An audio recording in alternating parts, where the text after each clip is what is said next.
তখনই আসলে এক্সপেনশনারি ইকোনমিতে চলে যাবে। মানে হ্যাঁ, এটা দীর্ঘদিন থাকতে পারে না আর কি। এই তাহলে আমাদের আমাদের এমনিতে হচ্ছে যে ধরেন যদি ইনফ্লেশন, যদি আমি স্ট্যান্ডার্ড ইনফ্লেশন যদি ধরি over the hmm country, rest of the country world, so সেক্ষেত্রে আসলে এক্সপেক্টেড ইনফ্লেশনটা কত হইলে ধরেন আমি যাইতে পারবো যে এক্সপ্রেশনারিতে? ইউএসএ তে তো এটা 2%-এর নিচে। হুম কিন্তু এখন এই আসার পরে, ডোনাল্ড ট্রাম্প আসার পরে একটু বাড়ছে। কিন্তু নর্মালি ইউএসএ বা অন্যান্য যে উন্নত দেশগুলো, এদের 2% প্লাস মাইনাস। কিন্তু বাংলাদেশে এটা আসলে ওই লেভেলে কখনোই যাবে না, কারণ এটা গ্রোয়িং কান্ট্রি।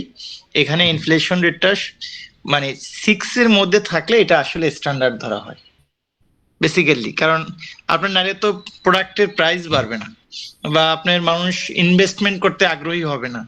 হ্যাঁ, বা বিদেশ থেকে আপনার যে ইনভেস্টিং গুলো সেগুলো আসবে না। তবে আবার ইনফ্লেশন থাকলে ফরেন ইনভেস্টরদের জন্য একটু চ্যালেঞ্জ হয়, তাদের রিটার্নটা কম হয়। কিন্তু বাংলাদেশে যারা আমরা এমনি ইনভেস্ট করে বা দেশের ভিতরে, এটার গ্রোয়িংটা বেড়ে যায়। মানে আপনার ইনভেস্টের আগ্রহ বাড়ে। হ্যাঁ, আপনার ওই মানি মুভমেন্ট বাড়ে, এই আর কি। এবং ডিভ্যালুয়েশন অফ কারেন্সি, এটাও তো একটা বিষয়, তাই না? হ্যাঁ, ডিভ্যালুয়েশন অফ কারেন্সিটা হয়, যার জন্য ওই যে ফরেন ইনভেস্টরদের আগ্রহ কম থাকে, কিন্তু লোকালি ইনভেস্টরদের প্রফিট বেশি হয় বেসিক্যালি।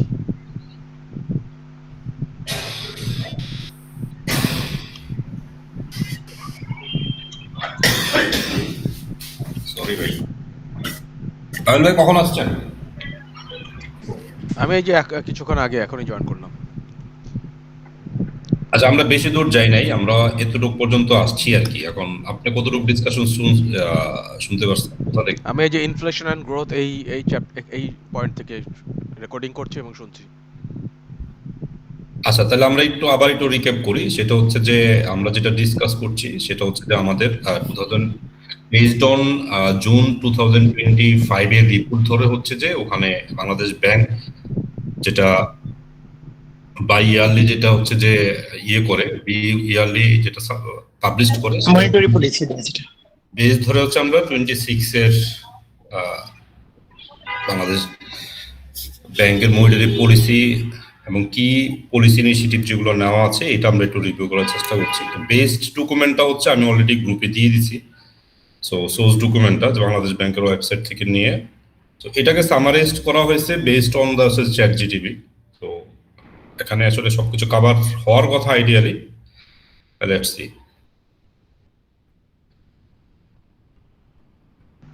আচ্ছা, আমরা যদি যাই যে বাংলাদেশ ব্যাংকের যে মনিটারি পলিসি যেটা করছে, সেই ক্ষেত্রে মনিটারি পলিসি স্টেটমেন্ট যেটা বলতেছে যে ফর হাফ ইয়ার হচ্ছে যে FY23 reflect the Bangladesh bank strong committed two restoring macroeconomic stability, inflationary pressure and exchanges volatility and bank sector vulnerability.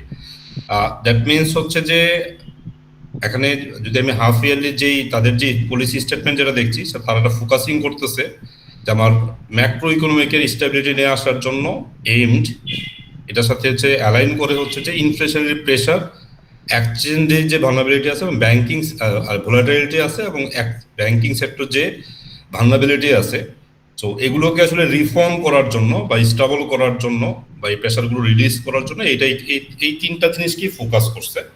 যে ইনফ্লেশনারি প্রেশার, দেন হচ্ছে যে এক্সচেঞ্জ রেট এবং হচ্ছে যে ব্যাংকিং সেক্টর, এই তিনটাকে ফোকাস করে 2026 এর মিড জুন পর্যন্ত হচ্ছে তারা যে স্টেটমেন্টটা দিয়েছে সেই স্পেসিফিক কি নোটস বা পলিসিগুলো ইনিশিয়েটিভগুলো এটা হচ্ছে মনিটারি পলিসি সাস্টেন্স। তো এখানে 26 এর কি হবে সেটার একটা ধারণা দিচ্ছে আমাদেরকে। সেটা বলতেছে যে তারা এখনো টাইটিং মনিটারি পলিসিতেই থাকবে, দ্যাট মিনস হচ্ছে যে কন্টেক্সচুয়াল মনিটারি পলিসিতে থাকবে। অ্যান্ড সেক্ষেত্রে বাংলাদেশ ব্যাংকের লোন পেমেন্টের রেট হবে 10%। যেখানে আমরা যদি ব্যাংক থেকে লোন নেই সেখানে সেই রেট হবে 11.5%, এবং আমরা যদি টাকা যদি ডিপোজিট রাখি সেক্ষেত্রে এটার পার্সেন্টেজ হবে 8%। অ্যান্ড বাংলাদেশ ব্যাংক যেটা এক্সপেক্ট করতেছে সেটা হচ্ছে যে তার ইনফ্লেশন হবে 7%। যদি 7% যদি ইনফ্লেশন হয় তাহলে তার রিয়েল রেট অফ মানে তার মার্জিন অ্যাকচুয়ালি যেটা হবে সেটা হবে 10-7 3%।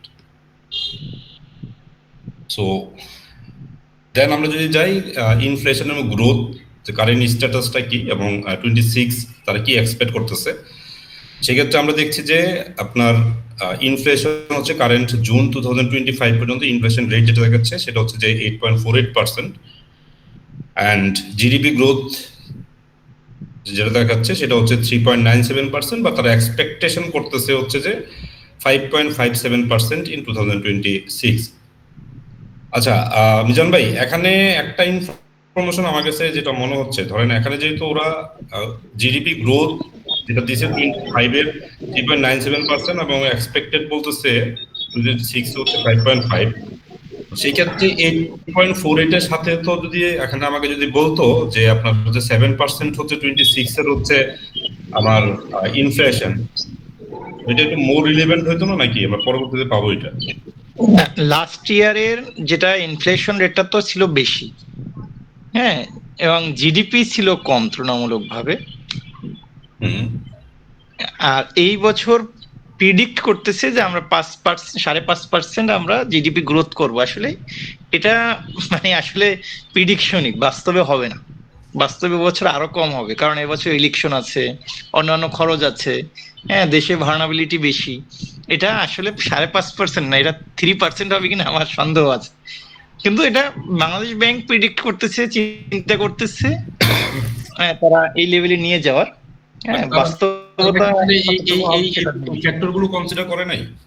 আপনি যে ফ্যাক্টরগুলো চ্যালেঞ্জগুলো বলতেছেন, এই চ্যালেঞ্জগুলো আপনি প্রতি বছরই এই উপরে যে 4টা ইয়া থাকে, যে ইনফ্লেশন রেট দেখবে, ব্যাংকগুলোর ভার্নাবিলিটি দেখবে, এটা একদম কমন কথা। প্রতি বছরই প্রত্যেক ইয়াতে মনিটারি পলিসিতে এটা থাকে। আচ্ছা, দ্যাট মিনস হচ্ছে যে এগুলো আসলে নিউ কিছু না, এটা প্রতি আমাদের এটা চলতেছে, এটা এই জায়গায় আমরা আসলে কোনো জায়গায় এখন পর্যন্ত রিচ হইতে পারি নাই। আর ওইটা থাকলে তো আসলে বাংলাদেশ ব্যাংকের যদি সঠিক মনিটারি পলিসি থাকতো, তাহলে তো আপনার এই ব্যাংকগুলো দেউলিয়া হতো না, তাই না? প্রতি মাসই এরা বিভিন্ন ব্যাংকে অডিট করতেছে, টাইম টু টাইম অডিট করতেছে, মনিটারি পলিসি দিচ্ছে, হ্যাঁ, কিন্তু আলটিমেটলি আসলে কতটুকু ইফেক্টিভ হচ্ছে সেটা আসলে বলার অপেক্ষা থাকে না। আপনার তো মার্কেটে দেখতেই পাচ্ছেন বাস্তবতা। ওকে, দেন হচ্ছে যে আমরা ইনফ্লেশন এবং গ্রোথ নিয়ে তারা কথা বলছে। সো এখানে যেটা ইনফ্লেশনারি প্রেশার যেটা ছিল ওইটা আমরা জানলাম। এবারে এক্সচেঞ্জ রেট এবং ব্যাংকিং সেক্টরে 3টা জিনিস আমরা জানবো তাদের এই মনিটারি পলিসি স্টেটমেন্ট থেকে। তো যদি আমরা যাই হচ্ছে যে এক্সচেঞ্জ রেট এবং external sector, so Bangladesh bank ইন্ট্রোডিউসের fully flexible exchange rate regime, যেটা মিজান ভাই গতকালকে বলছে হচ্ছে market reference, sorry market rate, right, demand and সাপ্লাইয়ের উপরে যেটা হয়। In May 2025 and began pushing a reference exchange rate twice daily. Okay, this policy involved improved foreign exchange market transparency, stabilization the taka, and help increase foreign exchange reserve to 26 billion. The balance of payment recorded surplus of 3.39 billion, supposed by recorded remittance flow of 13.33 billion. ভাই এটা কি real figure বলতেছে নাকি expectation বলতেছে? না, এই 30.33 million যেটা আছে, এটা রিয়েলটা বলতেছে। আসলে রিয়েল কতটুকু রিয়েল এটা হচ্ছে বিষয়, মানে যেহেতু রেকর্ডেড হচ্ছে, আসলে অফলাইনে বলি, আসলে এটা হচ্ছে আপনার ধরেন লাস্ট ইয়ারের গভর্নমেন্টও যেটা করতো, যে অন্য ব্যাংক থেকে অন্য ব্যাংকের যে ডলারটা আছে সমস্ত ডলার বাংলাদেশ ব্যাংকে নিয়ে নিত মান্থ এন্ডের আগের দিন, হ্যাঁ, এবং সেটাকে বাংলাদেশ ব্যাংকের রিজার্ভ হিসেবে দেখাইতো। আবার মান্থ এন্ডের পরের দিন এটাকে আবার ব্যাংকগুলো পাঠাই দিত। সেম কন্ডিশন এখনো এই গভর্নমেন্ট করছে, যে ওই লাস্ট দিনে যে টাকাটা থাকে, ডলার গুলো আছে ফরেন কারেন্সি, বাংলাদেশ ব্যাংক রিজার্ভে নিয়ে ওইটাকে রিজার্ভ হিসেবে বাড়াইয়া দেখাইয়া আবার পরের দিন এটা পাঠাই দিচ্ছে। এটা বেসিক্যালি এটা নিয়ে আইএমএফ এরও সন্দেহ আছে যে আসলে আমাদের অ্যাকচুয়াল রিজার্ভ কতটুকু, বাট এখন যেহেতু আমাদের কোশ্চেন আসলে লিখতে হবে, যেটা আসলে বাংলাদেশ ব্যাংক স্টেটমেন্ট দিয়েছে, এটাই আসলে আমাদের এখন লিখতে হবে যে হ্যাঁ আমাদের এখন 30.33 বিলিয়ন ইউএস ডলার আছে। না না, এটা তো ভাই ইনফ্লো বলতেছে যে ইউএসডি ডলার ইনফ্লো হচ্ছে 13.33 বিলিয়ন, যেটা হচ্ছে যে আমার ব্যালেন্স অফ পেমেন্ট সারপ্লাস, যেটা হচ্ছে যে আমার কাছে যেটা মনে হচ্ছে this is the first time balance of payment এটা আবার অন্য জিনিস, এটা হচ্ছে আপনার আমাদের কারেন্ট অ্যাকাউন্ট আছে, অর্থাৎ নষ্ট অ্যাকাউন্ট, ভ্রষ্ট অ্যাকাউন্ট, অর্থাৎ এই অ্যাকাউন্টগুলো হচ্ছে আমরা যখন বিদেশ থেকে কোনো কিছু আমাদের আসতেছে এবং পেমেন্ট করতেছি, এই দুইটার যে ডিফারেন্সটা, সেই ডিফারেন্সটা হচ্ছে এই সারপ্লাস, অর্থাৎ ভাই আমি আমার লাইফ টাইমে কখনো দেখি নাই বাংলাদেশে এরকম সারপ্লাস ছিল, সব ডিফিসিয়েন্ট ছিল। না, এটা সারপ্লাস হইতে পারে, কারণ হচ্ছে আপনার অনেকগুলো কারণে সারপ্লাস হয়। ধরেন আপনার আমাদের রেমিটেন্স আসছে বেশি, এরপরে হচ্ছে আমরা এই বছর ইম্পোর্ট কম করছি, ইম্পোর্ট কম করার কারণে আমার ডলার বাইরে গেছে কম, তাহলে আমার আর কিছু আছে যে আমরা যদি বিদেশে ইনভেস্ট করে থাকি,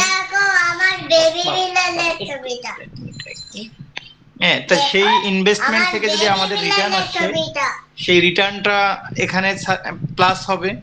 এরকম 4-5টা ইনগ্রেডিয়েন্ট আছে, হ্যাঁ, যেটা আমার বিদেশ থেকে টাকা রেমিটেন্স আসা হতে পারে, বিদেশে আমার ইনভেস্টমেন্ট আছে সেইটার রিটার্ন আসতে পারে, আমরা ক্যাপিটাল আকারে আমাদের দেশে ইনভেস্ট করতে পারি, হ্যাঁ, সেই লোনের আসতে পারে। আর নেগেটিভ মাইনাস হবে হ্যাঁ, আমরা লোনের রিপেমেন্ট করতে পারি, আমরা ইম্পোর্ট এক্সপোর্ট করতে পারি, সেই এক্সপোর্টটা আমাদের পজিটিভ ব্যালেন্সে হবে, আর ইম্পোর্ট যেটা করি সেটা মাইনাস হবে। এটার পরে যে অ্যামাউন্টটা হয় সেই অ্যামাউন্টটাই হচ্ছে আসলে আমাদের এই balance. Okay, so that means এখন আমি যদি আমাদের রিজার্ভ যদি বলি, তাহলে কি রিজার্ভ হচ্ছে 26.7 বিলিয়ন জুন 2025-এ, যেটা আমরা লাস্ট যেটাতে দেখছিলাম সেটা হচ্ছে মনে হয় 19 অথবা 16 দেখছিলাম, যে 16 বিলিয়ন ছিল হচ্ছে যে আইএমএফ এর হিসাব অনুযায়ী। লাস্ট কবে এটা, লাস্ট স্টেটমেন্ট না, লাস্ট 2024-এ যেটা আমাদের এক্সামে যেটা ছিল।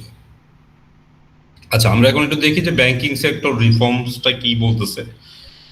সো আর কিভাবে হচ্ছে যে ব্যাংকিং সেক্টরকে রিস্টোর করবে এবং ফাইন টিউনিং করবে to addressing the raising non performing loan কিন্তু তারা হচ্ছে যে অ্যাড্রেস করবে। Bangladesh bank launch comprehensive reform introducing asset quality review.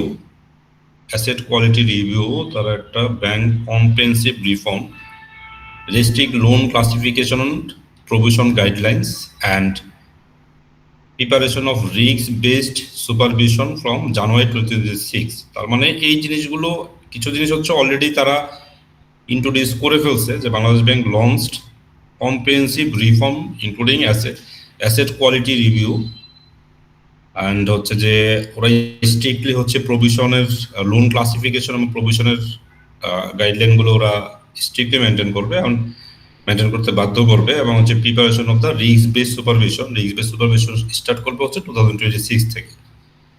The enactment of the Bangladesh resolution ordinance, bank resolution ordinance, যেটা হচ্ছে যে ব্রহ্মন্দা বলতেছিল যে bank resolution ordinance aims to ensure orderly resolution of distressed bank.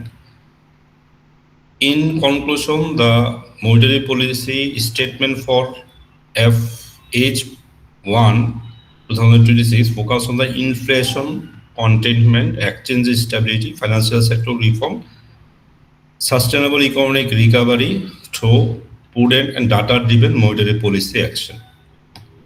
So এইটা হচ্ছিল আমাদের বেসিক অ্যাকচুয়ালি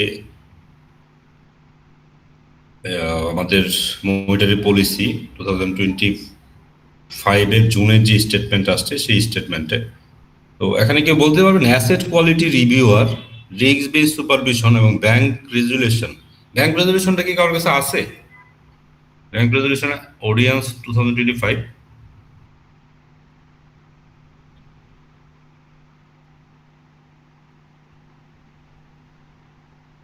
সার্চ দেন পেয়ে যাবেন, এটা দিয়ে গুগল সার্চ দিলেই পাবেন। আচ্ছা, ইয়াতেই আছে, বাংলাদেশ ব্যাংকের সাইটে আছে। আচ্ছা, তাহলে এটা দেখতেছি। আর এটা কি বলতে পারবেন অ্যাসেট কোয়ালিটি রিভিউ এই বিষয়টা কি? এটা আপনার অ্যাসেট কোয়ালিটি বলতে আপনার যে ওই কোলেটারাল গুলো যে রাখে, এই কোলেটারাল গুলার কোয়ালিটি নিয়ে আসলে বলা হয়েছে। যেমন আপনার একটা আপনি ল্যান্ডিং করলেন ফ্ল্যাট এগেনস্টে অথবা প্রপার্টির এগেনস্টে, সেই অ্যাসেটটা কি কোয়ালিটি আছে, হ্যাঁ, সেই কোয়ালিটি বেস রিভিউ হবে। আর রিস্ক বেসড ল্যান্ডিং বা রিস্ক বেসড সুপারভিশন এটা আগেও ছিল। আপনার রিস্ক রেটিং করা হয়। আপনি একটা লোন দেওয়ার ক্ষেত্রে হুম। কাস্টমারের জন্য বাংলাদেশ ব্যাংক কিছু প্যারামিটার সেট করে দিচ্ছে, কোন কোন ইয়াতে সোর্সের জন্য কতটুকু রিস্ক, হ্যাঁ, এরকম রিস্ক রেটিং আছে। ওই রিস্ক রেটিং এর উপরে আপনার এটা বাংলাদেশ ব্যাংক বলছে আপনার 80% পর্যন্ত আপনার নেওয়া যাবে। হ্যাঁ, কিছু কিছু ব্যাংক 70% উপরে রিস্ক রেটিং নেয় না, মানে এটা ইন্টারনাল ইয়া, বাট আপনার 80% পর্যন্ত রিস্ক রেটিংটা এটা নিতে পারে। ডিবিআর মানে 80% পর্যন্ত ডেট টু বার্ডেন রেশিও, ওইটার সাথে এই রিস্ক রেটিংটা রিলেটেড। আর আপনাদের এই ব্যাংক রেজলিউশন অডিয়েন্স এটাতে কি আসছে? এটা তো এই কিছুদিন আগে করলো, আপনি এটা অনলাইনে পাবেন, এটা পুরোটা পড়ি নেই। ওই যে আপনার মার্জার অ্যাকুইজিশন নিয়ে কিছু কথা আছে, আর ব্যাংকের মনিটরিং পলিসি, এগুলোই আর কি।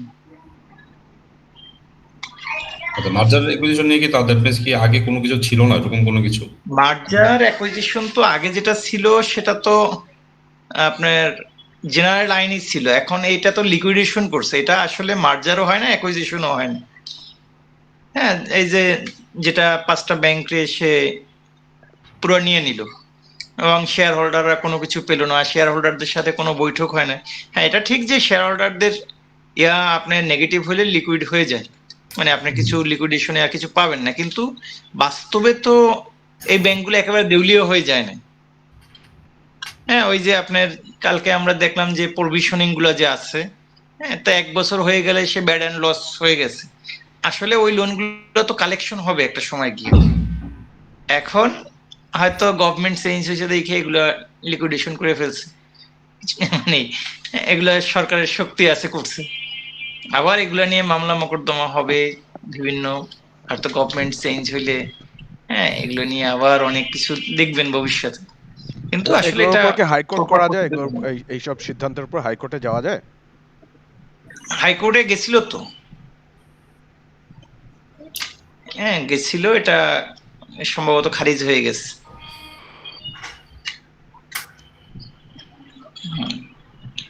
শেয়ার হোল্ডাররা করছিল। এখন আপনার শেয়ার হোল্ডারদের, হ্যাঁ, আপনার ডিরেক্টরদের কথা ভিন্ন, ডিরেক্টরদের শেয়ার আপনি নিয়ে নিলেন, বাট শেয়ার হোল্ডাররা তো আসলে এই বাংলাদেশ ব্যাংকের বিভিন্ন রেটিং দেখে, এনএভি দেখে, ইপিএস দেখে ইনভেস্ট করছে। তাহলে এখানে তো বাংলাদেশ ব্যাংক নিজেও দায়ী।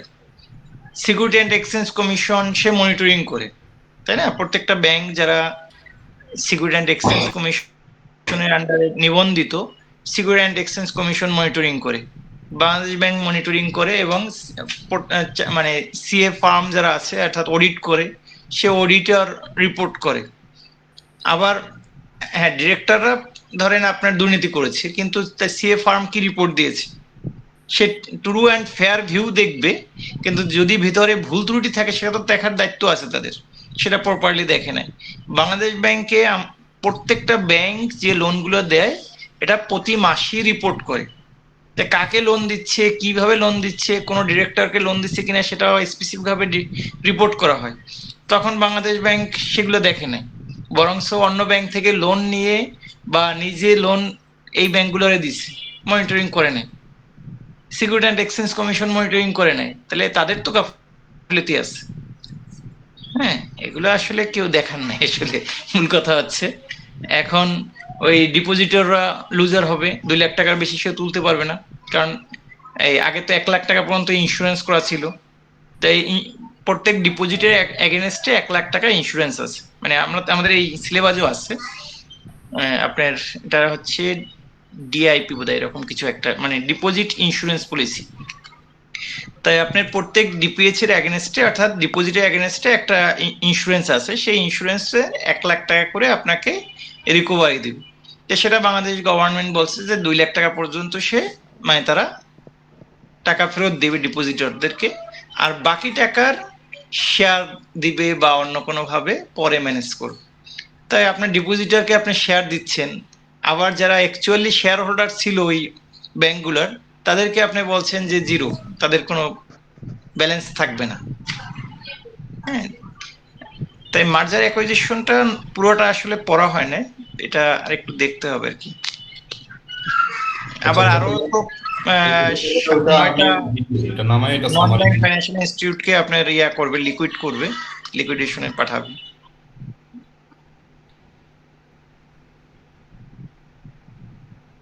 জি, আচ্ছা আমরা একটু সামারি করি। দ্যাট মিনস হচ্ছে যে আমাদের যদি এই কোশ্চেনটা আসে যে মনিটারি পলিসি স্টেটমেন্ট হচ্ছে 2026 হাফ ইয়ারলি স্টেটমেন্ট, যেটা যেটা ওরা ইয়ে করছে, তো সেক্ষেত্রে আমি যেটা দেখছি 4টা প্যারামিটার এটা বলতে হবে। প্রথম প্যারামিটারটা হচ্ছে মনিটারি পলিসি স্ট্যান্স, সেটা এটা একটা ডিটেলসটা বলতে হবে একটু, যে কোন মনিটারি পলিসি তারা হচ্ছে যে অ্যাভেল করতেছে। দেন হচ্ছে যে ব্যাংক, বাংলাদেশ ব্যাংকের হচ্ছে যে তাদের রেট কত, দেন হচ্ছে বড়োয়ার যারা হবে তাদের রেটটা কত, এবং ডিপোজিট যারা করবে তাদের রেটটা কত, এবং ইনফ্লেশনটা কত হইতে পারে সেটা, এক্সপেক্টেড ইনফ্লেশনটা প্লাস হচ্ছে তাদের রিয়েল রেট অফ এক্সচেঞ্জ বা বাংলাদেশ ব্যাংকের মার্জিন এখানে কত পার্সেন্ট সেটা আমরা বলবো। দেন হচ্ছে যে 3টা জিনিসকে ওরা ফোকাস করতে চাচ্ছে, যে সেই 3টা জিনিস সম্পর্কে আমরা লিখতে হবে। সেটা হচ্ছে যে ইনফ্লেশন এবং ইনফ্লেশন গ্রোথ এখানে কি ছিল এবং কি হবে সেটা বলতে হবে। দেন এক্সচেঞ্জ রেট এবং এক্সটার্নাল ফ্যাক্টর, এটা নিয়ে একটু বলতে হবে যে এক্সচেঞ্জ রেটে অ্যাকচুয়ালি তারা কি করতেছে। এখানে একটা জিনিস যেটা আমার কাছে আমার জন্য নতুন, সেটা হচ্ছে যে ওরা যেটা bank reference rate twice in daily, প্রতিদিন 2বার করে হচ্ছে প্রকাশ করে। এটা fully flexible exchange rate regime. So এটা হচ্ছে ওরা ডেইলি হচ্ছে 2বার এক্সচেঞ্জ রেটটা হচ্ছে ইয়ে করে। অ্যান্ড আমাদের মার্কেটে যদি যদি দেখি, রিজার্ভ যদি দেখি, রিজার্ভ হচ্ছে 26.5 বিলিয়ন। এটা কি আগে একবার করতো, মানে এক্সচেঞ্জ রেট যেটা ডিক্লেয়ার করতো, এটা কি আগে একবার করতো এখন 2বার করছে এরকম?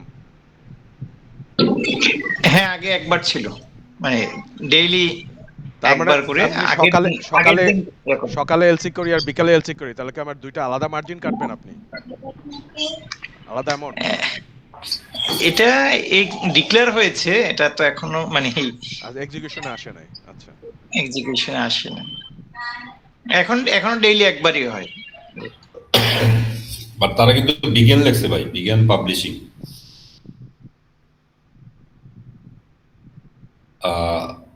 দেন হচ্ছে যে আমার ব্যালেন্স অফ পেমেন্টের সারপ্লাস আছে, যে এটা হচ্ছে 3.39 বিলিয়ন। যেটা হচ্ছে মেজর কন্ট্রিবিউশনটা আমাদের আসছে যে রেমিটেন্স ইনফ্লো থেকে 30.33 বিলিয়ন। ব্যাংকিং সেক্টরের রিফর্মে যেটা বলতেছে সেটা, এটা মনে হয় আগেও ছিল, যদি মিজান ভাইয়ের কথা আমি ইয়া করে রাখি, যেটা হচ্ছে asset quality review. That means আমার কোলাটারাল গুলো হচ্ছে ওরা রিভিউ করবে, অ্যান্ড লোনগুলো ক্লাসিফিকেশন এবং প্রভিশনের গাইডলাইন গুলো স্ট্রিক্টলি সুপারভিশন করবে, রিস্ক বেস সুপারভিশন নিয়ে আসবে। ব্যাংক রেজুলেশন অ্যাক্ট ওরা ইন্ট্রোডিউস করছে। তো এটা আমার কাছে একটু ইম্পর্টেন্টলি মনে হচ্ছে ব্যাংক রেজুলেশন একটা একুইশন মার্জারটা নিয়ে। এই হচ্ছে যে মোটামুটি আমাদের 26 হচ্ছে ফাইন্যান্সিয়াল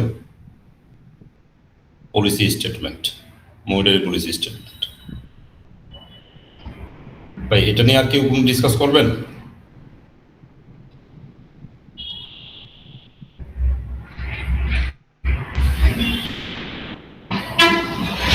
কেউ আছেন এটা নিয়ে কিছু বলতে চান?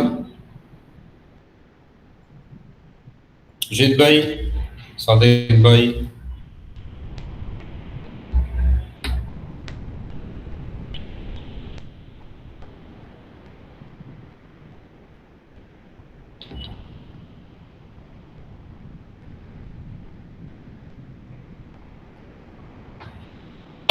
আচ্ছা, আমরা নেক্সট একটা কোশ্চেনে যাই।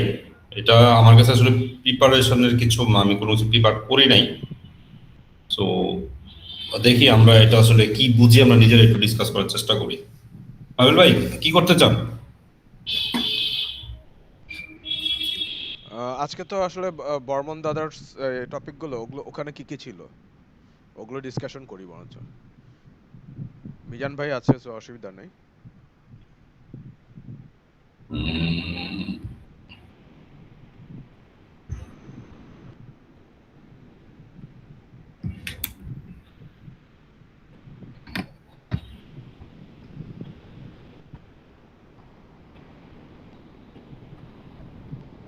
আচ্ছা, বর্মনদর যেটা ছিল হচ্ছে যে লোন ক্লাসিফিকেশন এবং ব্যাংক রেগুলেশন অ্যাক্টটাও নেই। আচ্ছা, এটা অ্যাক্ট হবে না, এটা অর্ডিন্যান্স হবে। সরি,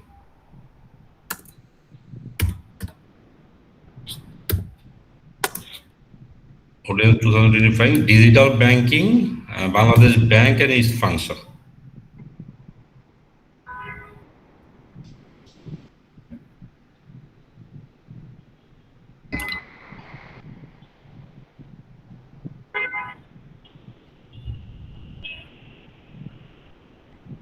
এটা ভাই আমাকে, আমার এখানে কিছু জিনিস এক্সেলে করা আছে, কিছু লোন ক্লাসিফিকেশন বা এটা এগুলো নিয়ে।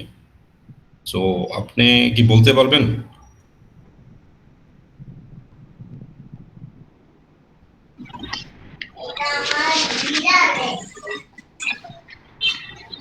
লোন ক্লাসিফিকেশনটা তো গতকালকে ডিসকাস করছিলেন।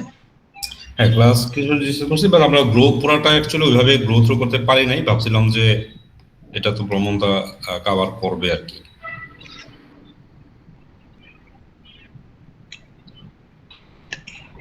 তো আমরা কি আরেকবার দেখে যাবো ইয়ে ভাই, হ্যাঁ, পাবেল ভাই? হ্যাঁ ঠিক আছে, আমরা একটু দেখে যাই।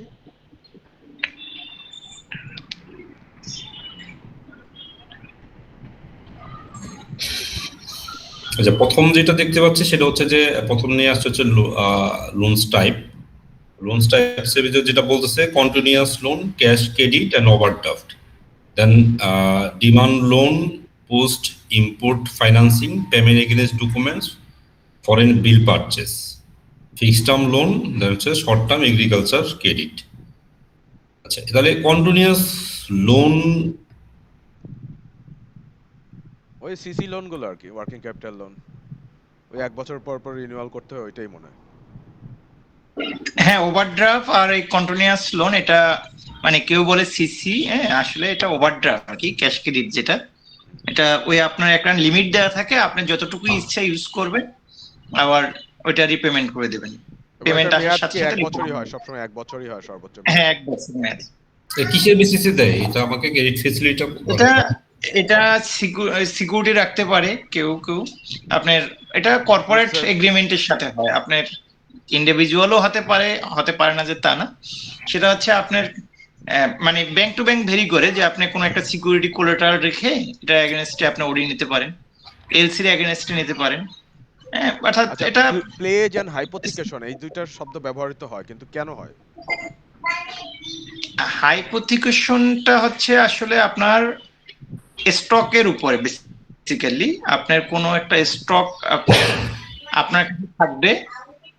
হ্যাঁ, এটার অনেকগুলো সিস্টেম আছে, বাট জেনারেলি হচ্ছে আপনার স্টকে থাকবে, এটা আরজিএসসি তে আপনি একটা চার্জ ক্রিয়েট করবেন, এবং এটা একটা অন টাইপ অফ মর্গেজ। হ্যাঁ, কিন্তু মানে প্রোডাক্টটা স্টক বলতে চাইলে ইনভেন্টরি ব্যাংক, স্টক। আপনি যদি হ্যাঁ টাকা না দিতে পারেন, তাহলে ব্যাংক চাইলে প্রোডাক্টগুলো বিক্রি করতে পারবে। আচ্ছা, এখন এটা অনেক রকম আছে, যে 60 ডেজ 30 ডেজ এর বিভিন্ন লোন আছে, যেটা ইম্পোর্টের ক্ষেত্রে ব্যবহৃত হয় বেশি। যে আপনার স্টকটা ওই নির্দিষ্ট গোডাউনে থাকবে, ওয়্যার হাউসে, সেটা হইতে পারে। আবার হইতে পারে যে স্টক গুলা মানে ইম্পোর্টারের স্টক আপনার গোডাউনে ওয়্যার হাউসে চলে যাবে। আবার হইতে পারে যে আপনি রেগুলার স্টক হিসাবে আপনি এটা বাই সেল করবেন, কিন্তু ওইটার একটা নির্দিষ্ট অ্যামাউন্ট আপনার ওই ব্যাংকের কাছে হাইপোথিকেশন করে রাখলেন। হ্যাঁ, ব্যাংক চাইলে আপনার ওই স্টক সেল করে তার টাকা রিকভারি করতে পারবে। মানে ওটা ওটা মানে কি ধরনের সিকিউরিটি দেওয়া হলো তারপর? হ্যাঁ, তার সিসি মানে প্লেজের সাথে ডিফারেন্স কি হলো? সিসি হাইপো আর সিসি প্লেজ ডিফারেন্সটা কোন জায়গায়? প্লেজে কি মাল হতে পারে না, গুডস হতে পারে না? প্লেসটা প্লেসটা সম্পর্কে আইডিয়া নেই, প্লেসটা নেওয়া হয় না আমাদের এখানে। আচ্ছা, মানে আমি এগুলো তো আসলে ব্যাংকের সাথে তো ওইভাবে কাজ করা হয় না, কিন্তু দেখা গেছে আমরা লোন যখন নিয়েছি এমনও হয়েছে হ্যাঁ যে ব্যাংক সিকিউরিটি গার্ডের স্যালারি চার্জ করছে আমাদের অ্যাকাউন্টে, ওই হাইপো অ্যাকাউন্টে। তো কাগজে কলমে হয়তো একটা সিকিউরিটি গার্ড দেখানো হয়েছে বা ছিল হয়তো এক সময়। তো আসলে জিনিসগুলো আচ্ছা অত স্বচ্ছতা ছিল না। আমরা হয়তো স্টকের লিস্ট দিতাম, যেহেতু ওখানে স্টকটা সিকিউরিটিটা স্যাংশনে লেখা ছিল যেটা স্টকটা সিকিউরিটি। সো দেখা যাচ্ছে তাকে 3 মাস পর পর তাকে স্টকের একটা ইনভেন্টরি লিস্ট দিতাম, লিস্ট পাঠাতাম। সে ইয়ে করতো, সেও সেটা কি ভেরিফাই করতে যায় না, বাট সেও টাইম টু টাইম ইন্টারেস্ট চার্জের সাথে আবার সিকিউরিটি গার্ডের স্যালারি চার্জ করতো। সো না, সেটা মোরালেস, ডিপেন্ড করে হ্যাঁ মানে আপনার ওয়্যার হাউস বাদে যদি অন্য কোনো ওয়্যার হাউসে রাখা হয় সেক্ষেত্রে সিকিউরিটি চার্জ করতে পারে, বাট আপনার ওয়্যার হাউসে থাকলে তো আর সেখানে সিকিউরিটি ইয়ার তো চার্জ করার না, কথা না। মেবি ওদের একটা সিকিউরিটি গার্ড একসময় ছিল, অথবা সব সময় ছিল, আচ্ছা হয়তো আসতো টাসতো না। মানে ব্যাংক থেকে একজন ব্যাংকের নিয়োগ করা একজন সিকিউরিটি গার্ড থাকার কথা, অ্যাজ পার ওই স্যাংশনে ইভেন লেখাও ছিল এভাবে। তো আসলে অত ডিটেল আচ্ছা। তখন ওগুলো নিয়ে ডিসকাশও করতাম না বা ওগুলো দিয়ে বুঝতাম না, বাট এগুলোর সম্পর্কে মেবি এক একটা ব্যাংকের কি এক এক সিস্টেম এরকমও হতে পারে। হ্যাঁ হতে পারে। আমরা যেগুলা মানে হাইপোথিকেশন নিতাম বিজনেস লোনের ক্ষেত্রে, যে আপনার কত টাকার প্রোডাক্ট আছে এটা একটা স্টাম্প পেপারে লেখা থাকতো, আর ওইটার এগেনস্টে একটা চার্জ ক্রিয়েট করা হতো। মানে আরজিএসসি তাহলে লিমিটেড কোম্পানি হলে লিমিটেড কোম্পানিতে একটা চার্জ ক্রিয়েট করতে হতো, আর সাথে আপনার নোটারি করতে হতো স্টাম্পটা, করে নোটারি পাবলিক দিয়ে যে হ্যাঁ এটা আপনার স্টকটা আছে। এবং ওই স্টকের উপরে একটা হাইপোথিকেশন একটা আরেকটা পেপার থাকতো, ওই পেপারটা আমরা স্টাম্প লাগাইতাম, যদি কখনো প্রয়োজন হইতো তাহলে ওই স্টক গুলা আপনার সেল করে টাকা কালেকশন করা। এটা রেয়ারলি ইন আসলে। কেস অফ ডিফল্ট, মানে ওই ওই গুডসটা তার একটা সিকিউরিটি। হ্যাঁ আচ্ছা হ্যাঁ, লাইক এস আপনার এখানে ক্যাশ থাকলে ক্যাশ হলো লিয়েন করে, স্টক থাকলে হলো হাইপোথিকেশন, আর যদি মানে আপনার প্রপার্টি থাকে সেটা হলো মর্গেজ। মানে টার্ম গুলো আসলে বেসিক্যালি সবই কোলেটারাল, আচ্ছা আচ্ছা।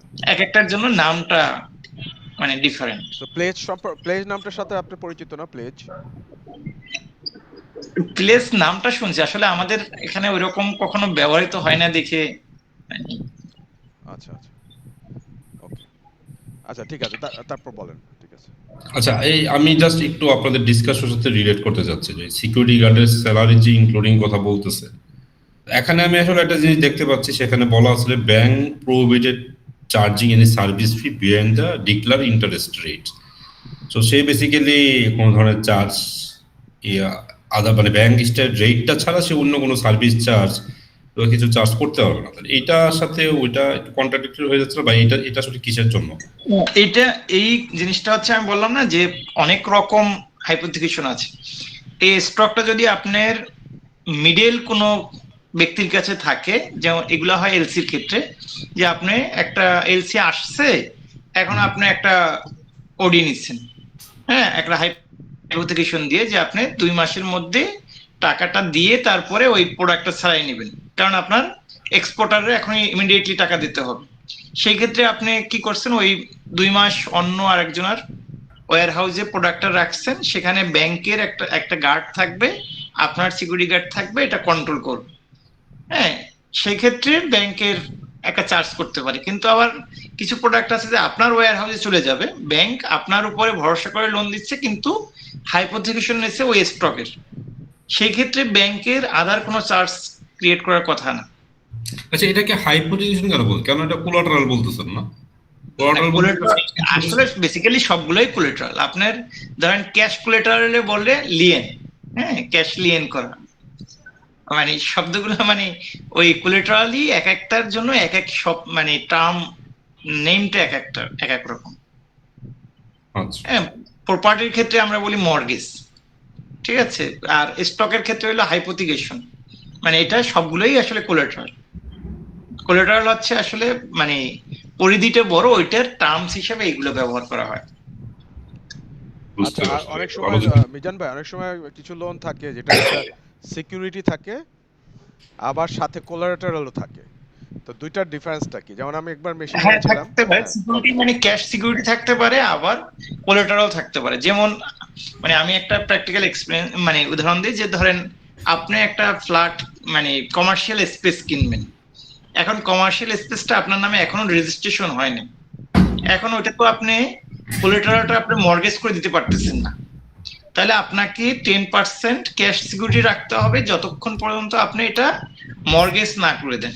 মর্গেজ হয়ে গেলে আপনার ক্যাশ কোলাটেরালটা আপনি নিয়ে যাবেন।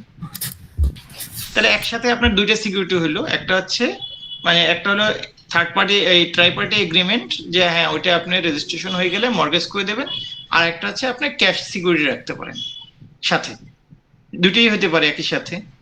আবার আপনার ধরেন আপনি দেখতেছেন আপনার একটা এফডিআর আছে, এই এফডিআরটা আপনি মানে ও সিকিউরিটি হিসেবে রাখতে হবে। তা আপনি চিন্তা করছেন এফডিআরটা ভাঙাইলে আপনার লস হবে, তা আপনি এফডিআরটা পার্শিয়াল সিকিউরিটি হিসেবে রাখলেন।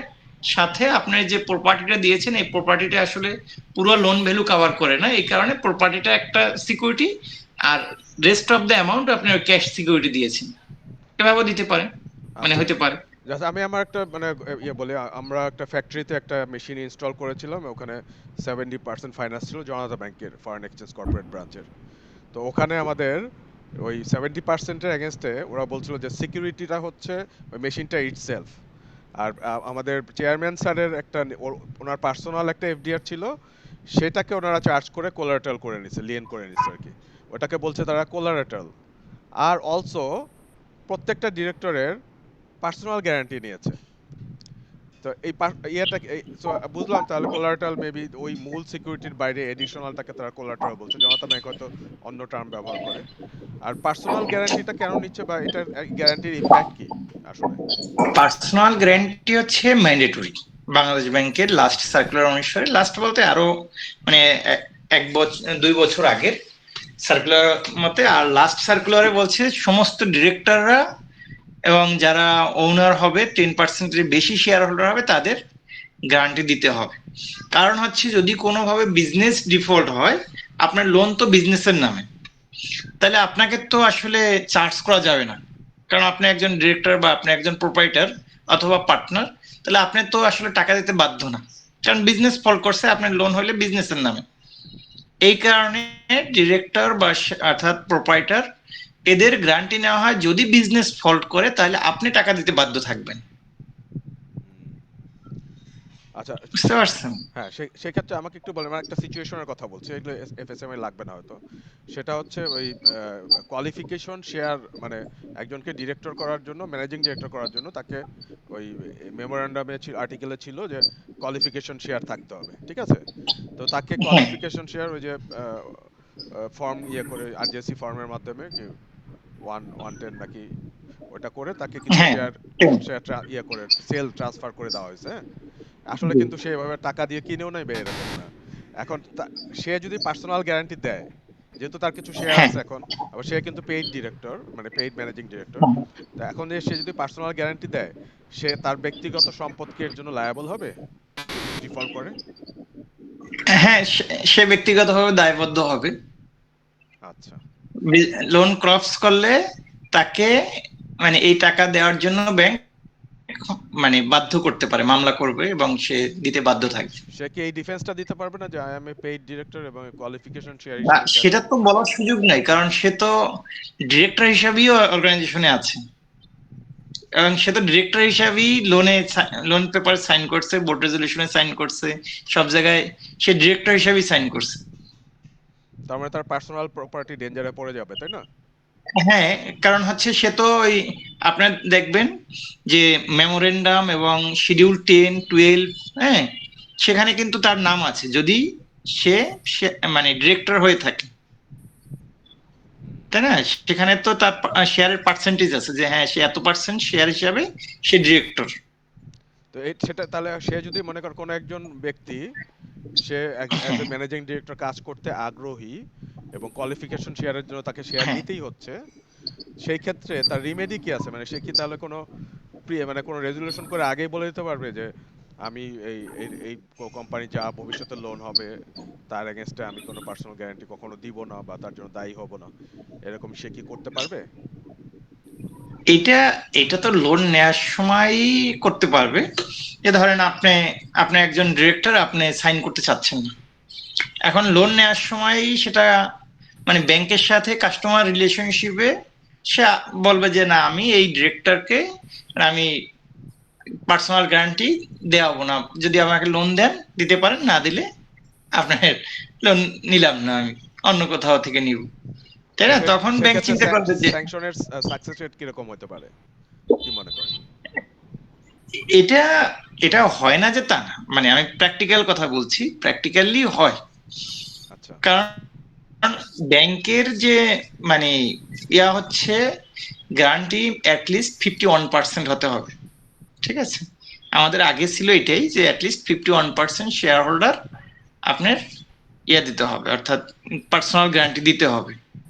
হ্যাঁ, লাস্ট সার্কুলারটা এই এই বছর, অর্থাৎ এই যে মনিটরি পলিসি যেটা আসছে, এই মনিটরি পলিসিতে বলছে সকল ডিরেক্টররা গ্যারান্টি দিতে হবে।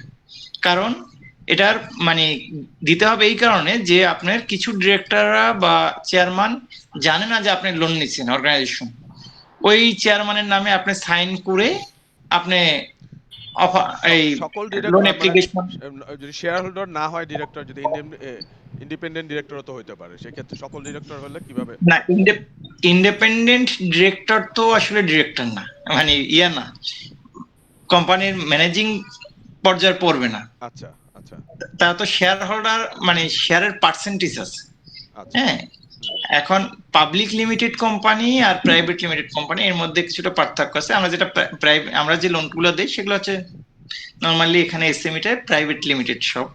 হ্যাঁ, সেখানে 10%-এর নিচে শেয়ার হোল্ডার হলে তার সাইন দেওয়ার দরকার নেই। আর এই পাবলিক লিমিটেডও মানে ইন্ডিভিজুয়াল শেয়ার হোল্ডারদের দেওয়ার কথা না, যারা কোম্পানির মানে শেয়ার ওন করে শুধু তারাই সিগনেচার করবে, ডিরেক্টর মানে আপনার গ্যারান্টি দিবে এবং লোন বোর্ড রেজুলেশনে এগুলাই সাইন করবে। আচ্ছা বুঝেছি বুঝেছি। হ্যাঁ, কারণ বোর্ড রেজুলেশনে তো বলে দেয় যে লোন ডকুমেন্টে কে সাইন করবে, সেটা কোনো ডিরেক্টর করবে না কোনো স্টাফ করবে, লোন কিভাবে রিপেমেন্ট হবে, মানে কোন প্রসিডিউর, সবকিছু বোর্ড রেজুলেশনে বলা থাকে। হ্যাঁ, গ্যারান্টি কে দিবে সবকিছুই বলা থাকে বোর্ড রেজুলেশনে। এবং ওখানে আবার বোর্ড রেজুলেশনের ব্যাপার আছে, ওখানে হচ্ছে কোরাম, মানে বোর্ড রেজুলেশন পাস হইতে আবার কোরামের ব্যাপার আছে, সেটা আবার আপনার মোয়া যেটা আছে, অর্থাৎ মেমোরেন্ডাম এন্ড আর্টিকেলস অফ অ্যাসোসিয়েশনে বলা থাকে যে কতজন মানে ডিরেক্টর কতজন হইলে ডিরেক্টর থাকলে এটা হ্যাঁ কোরাম। এজিএম ইজেম হ্যাঁ, করতে কোরাম পারে, হ্যাঁ কোরাম হ্যাঁ হ্যাঁ, বলা আছে হ্যাঁ। হ্যাঁ, সেটা আবার ফিল আপ করতে হতে হবে। আচ্ছা আচ্ছা তা ওই এই পার্সোনাল গ্যারান্টি এগুলো আসলে ওই লিমিটেড কোম্পানির ক্ষেত্রে আবার ওয়েবেরও মানে আছে যে একেবারে রেস্ট্রিক্টেড 100% সব তা না।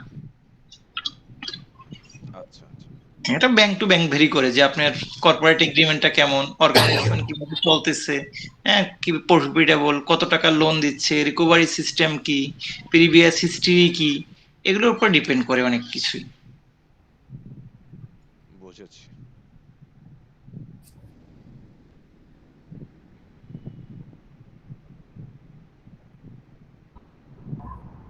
তাহলে আমরা একটু নেক্সট পার্টে যাই নাকি পাগল ভাই? হ্যাঁ যাওয়া হ্যাঁ, যায়। ইফতেখার ভাই। আচ্ছা রিশিডিউলিং আচ্ছা, আর রিস্ট্রাকচারিং ভাই একটু আপনি একটু জেনে যাই, বিজান ভাই যেহেতু আছে না? আগে। রিশিডিউলিং এর বিষয়টা কিভাবে মানে কখন করা যাবে এবং আচ্ছা, রিশিডিউলটা হচ্ছে আপনার একটা কাস্টমার আপনার ডিফল্ট হয়ে গেছে, সে টাকা দিতে পারতেছে না। হ্যাঁ, এখন তার ইএমআই সাইজটা আপনার কমাইয়া লেন্থটাকে বাড়াইয়া আপনি ওই ইন্টারেস্ট প্লাস আপনার প্রিন্সিপালটাকে আবার নতুন করে অ্যামোর্টাইজ শিডিউল করে আপনি লোন দেয়াকে রিশিডিউল বলে আসলে। আচ্ছা রিশিডিউলের জন্য যে তো এটা কি নিউ লোন হিসেবে কি হবে? হ্যাঁ, আবার এটা নিউ লোন হিসেবে ট্রিট হবে। আচ্ছা একটা নতুন লোন হিসেবে ঠিক হবে। আর হচ্ছে এই রিশিডিউলিং এর জন্য আমরা একবার করেছিলাম একটা প্রতিষ্ঠানে, তখন যে মানে যে আউটস্ট্যান্ডিং ছিল ওরা বলছিল যে 5% জমা দিয়ে নিতে হবে। এটা কি মানে কোনো আইন আছে নাকি এটা ব্যাংকের নিজস্ব ডিসক্রিপশনে বলছে? এটা ব্যাংকের নিজস্ব ডিসক্রিপশন। আর 10%, 5% মানে আপনি একটা অ্যামাউন্ট কমাইয়ে দেন, যে আপনি যতটুকু দিতে পারেন সেটা দিয়ে দেন, দিয়ে তারপরে আপনি রিশিডিউল করেন। হ্যাঁ, এটা সব ব্যাংকই মানে চেষ্টা করে।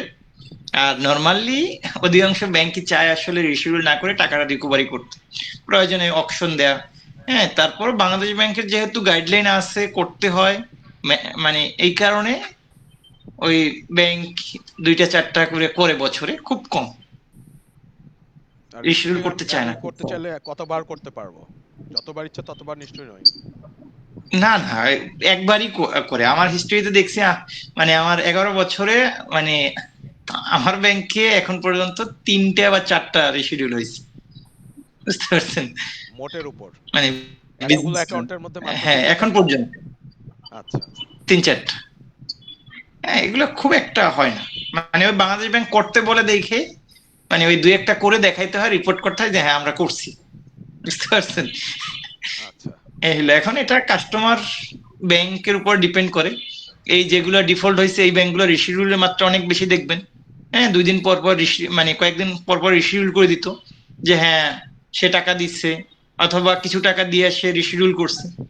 এই এই লোনগুলোকে তারা স্ট্যান্ডার্ড দেখাইতো, কারণ যখনই ডিফল্ট হয়ে যেত ওই রিশিডিউল করে এটাকে তারপরে তো আপনার রিস্ট্রাকচারিং হয়ে যেত। হ্যাঁ, রিস্ট্রাকচারিং মানে তো আপনার এই যে ক্যাটাগরি চেঞ্জ, যে সে সাব স্ট্যান্ডার্ড থেকে স্ট্যান্ডার্ডে চলে আসছে, অথবা সে ব্যাড অ্যান্ড লস থেকে স্ট্যান্ডার্ড লোনে চলে আসছে। হ্যাঁ, রিস্ট্রাকচারিং কি ক্লাসিফিকেশনের লেভেল চেঞ্জ নাকি? ক্লাসিফিকেশনের রিস্ট্রাকচারিং যেটা।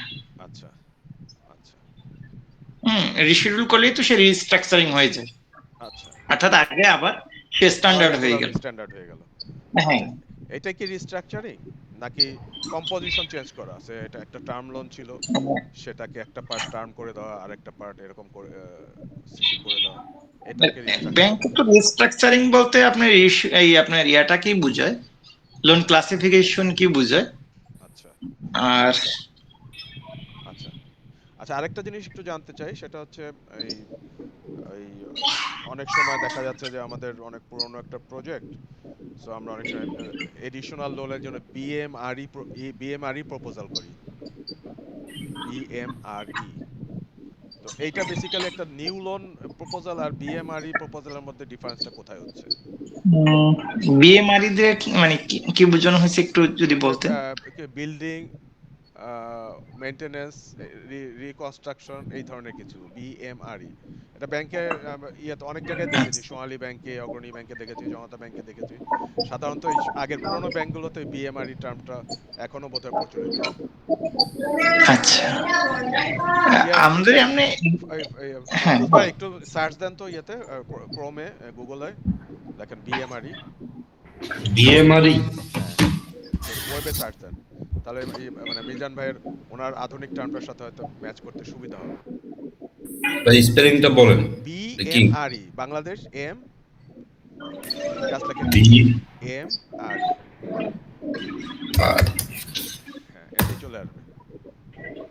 এই যে এটা ব্যালেন্সিং, মডার্নাইজেশন, রিহ্যাবিলিটেশন, এটা। আচ্ছা, কিন্তু আমাদের যে এডিশনাল লোন গুলো হয় সেগুলো হচ্ছে নর্মালি মানে 2টা কারণে হয়। একটা হচ্ছে আপনার আগে একটা টার্ম লোন আছে, এখন আপনি মানে ওই লোনটার যেহেতু আপনি রিস্ট্রাকচারিং করলে বা আপনি যদি মানে নতুন করে টপ আপ করেন, তাহলে আপনার টেনরটা বেড়ে যায় আপনার, কারণ প্রথমে তো আপনি ইন্টারেস্ট দিয়ে আসছেন বেশি, শেষের দিকে শুধু প্রিন্সিপাল অ্যামাউন্ট থাকে। হ্যাঁ, যার জন্য অনেক মানে ক্লায়েন্টরা চাচ্ছে যে না আমি একটা নতুন করে লোন নিব, আর যে সেকেন্ড যে লোনটা নিচ্ছি আমি টপ আপ করবো না, তাহলে আমার আগের লোনটার প্রিন্সিপাল কেটে ফেলবে, আর এটা আমি মানে এটার লেন্থটা একটু বেশি থাকবে, তাহলে আমি 2টা কিস্তি দিব মানে। আর ব্যাংকের জন্য ইয়া হয় যে হ্যাঁ ওই কাস্টমারের বার্ডেনটা বেড়ে যায়, কারণ হচ্ছে সে বেশি ইএমআই দিতে হচ্ছে, বেশি ইএমআই দিলে মানে তার লোনের পরিমাণটা কমে যেতে পারে। এখন ইনকাম বেশি হইলে সেই ক্ষেত্রে এডিশনাল লোন দিয়ে থাকে, মানে 2টাকে একটা লোন বা টপ আপ না করে, সিঙ্গেল লোন না করে। আচ্ছা, বুঝতে পারছি। কিন্তু এই টার্মগুলো আসলে মাহফুজ ভাই আমাদের একটু একটু প্রজেক্টে নিচে ব্যবহার নামেন তো, করা হয় না। এই সার্চের নিচে নামেন তো, নিচে আরেকটু নিচে নামেন। হ্যাঁ, এই যে এটা কি লিখছে বাংলাদেশ ফার্মস, এটা এটা কোন সাইট পোর্টালে? এটা একটু দেখি কিনা কি বলতে চাচ্ছে আসলে।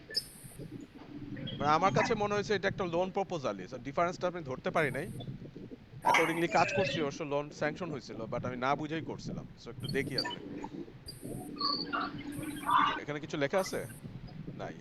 না, কিছুই দেখতেছি না। না, পিডিএফ মানে আছে এখানে একটা। ডেসক্রিপশন যেটা দেখলাম, হ্যাঁ মানে এখানে হ্যাঁ বলেন তো। গুগল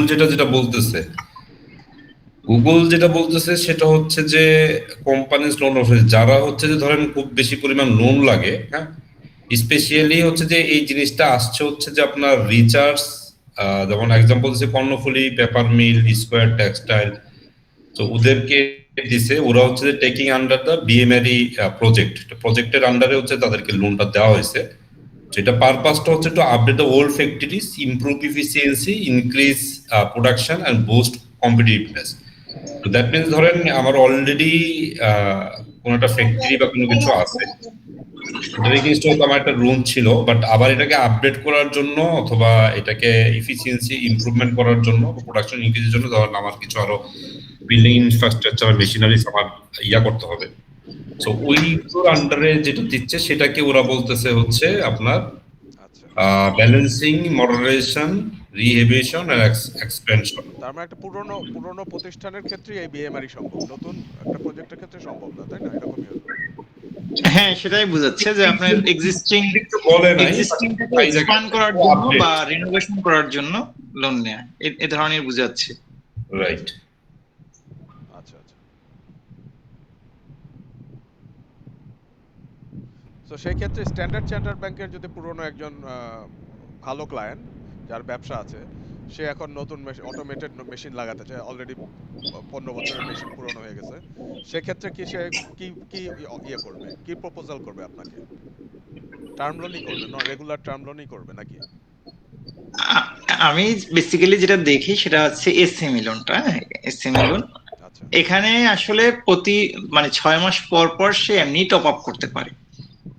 ঠিক আছে, 6 মাস 9 মাস পরে টপ আপ করা মানে আগের লোনটা সে যে লিমিট আছে সেই লিমিট থেকে আবার বাড়াই নিতে পারে। হ্যাঁ, আচ্ছা এবং টার্ম লোন যেহেতু সে নতুন করে টাকা পাচ্ছে, এটা দুইটা পারপাসে নিতে পারে। একটা হচ্ছে বিজনেস এক্সপানশন আর একটা ক্যাপিটাল এক্সপানশন।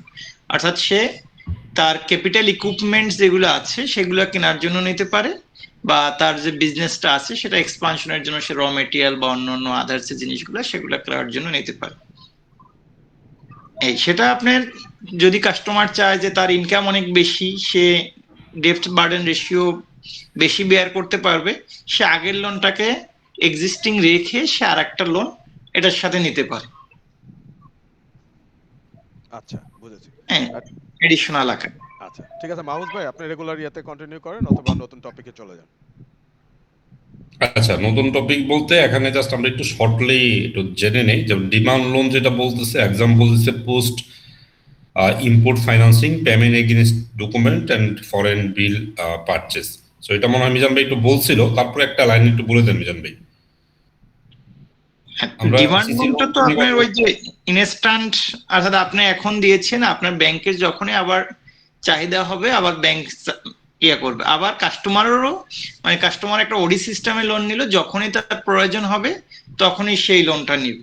হ্যাঁ, এগুলো ওই যে ফরেন এক্সচেঞ্জের ক্ষেত্রে বেশি ব্যবহৃত হয়, যে আপনার প্রোডাক্ট আসছে, ইমিডিয়েটলি আপনার টাকাটা পেমেন্ট করতে হবে। আপনি ব্যাংক থেকে লোন নিছেন 3 দিন 4 দিন বা 6 দিনের জন্য, আবার পেমেন্টটা পরিশোধ হয়ে গেছে, আবার আপনি এই টাকাটা আপনার কাছে আসার সাথে সাথে ব্যাংকে পরিশোধ করে দিয়েছেন। এটার জন্য কি ওরা কোনো চার্জ করে? হ্যাঁ, এটার জন্য ওই যে ইন্টারেস্ট ইয়ারলি, ওই আপনার রেট তো সবসময় ইয়ারলি হিসাবে। হ্যাঁ, ডিমান্ড লোনের ক্ষেত্রে রেটটা একটু বেশি হয়ে থাকে নর্মালি, ওই 10%-এর জায়গায় হয়তো 12%, 13% হয়। আচ্ছা, ফিক্সড টার্ম লোন? আর ফিক্সড টার্ম লোন আমাদের যে বর্তমানে বাংলাদেশে মোস্ট অফ দ্য লোনই টার্ম লোন, যে 10 বছর, 6 বছর বা 5 বছর মেয়াদি, এগুলো হচ্ছে টার্ম লোন, যেটা EMI base lending. EMI base lending এ হচ্ছে টার্ম লোন। মানে রেগুলার যে শর্ট টার্ম লোন এগুলো term fixed term loan. Agriculture credit. And fixed term বলতে ওই যে 5 বছর মেয়াদি, 7 বছর মেয়াদি, 10 বছর মেয়াদি। আচ্ছা, হ্যাঁ, মানে এটা মানে হচ্ছে যে ফিক্সড টার্ম। যে টার্ম লোনগুলো আমরা ব্যবহার করি জেনারেলি সেগুলো আসলে ফিক্সড টার্ম লোনই। হ্যাঁ, আচ্ছা, ফিক্সড টার্ম। তারপরে যে শর্ট টার্ম এগ্রিকালচার এটা কি? এটা হচ্ছে ওই যে এগ্রিকালচার, অর্থাৎ যারা কৃষক, যাদের এগ্রিকালচারাল প্রপার্টি আছে, এগ্রিকালচার উন্নয়নের জন্য যে লোনটা দেওয়া হয় সেটা হচ্ছে এগ্রিকালচারাল লোন। যেমন আপনার ধান বা পাট, গম উৎপাদনের জন্য, আদা রসুন উৎপাদনের জন্য বিভিন্ন রকম লোন দিয়ে থাকে। এই লোনগুলোর রেট অনেক কম। হ্যাঁ, কোনো কোনো ক্ষেত্রে 4-5%ও আছে। এটা এটার জন্য একটা স্পেশালাইজড ব্যাংকই আছে, এগ্রিকালচারাল, এই যে কৃষি ব্যাংক, যেটা এগ্রিকালচারাল ব্যাংক। আর অন্য ব্যাংকগুলো দেয় কিন্তু সেটা একেবারেই কম। এগ্রিকালচারাল ব্যাংকই এই ক্ষেত্রে লোনটা অনেক বেশি দিয়ে থাকে, এটা মানে শুধুমাত্র কৃষি উন্নয়নের জন্য। মানে কৃষির সাথে জড়িত যারা তারাই, কৃষক এবং হ্যাঁ, কৃষির সাথে তারাই পাবে। হ্যাঁ, বাংলাদেশ ব্যাংকও এরকম একটা লোন দিয়ে থাকে। এর পরিমাণটা মোটামুটি ভালোই। যাদের বড় বড় প্রজেক্ট আছে, যেমন ফিশিং, হ্যাঁ, ফিশারিজ, আপনার পোল্ট্রি বা ফার্মিং, এর উপরে ওরা লোন দিয়ে থাকে।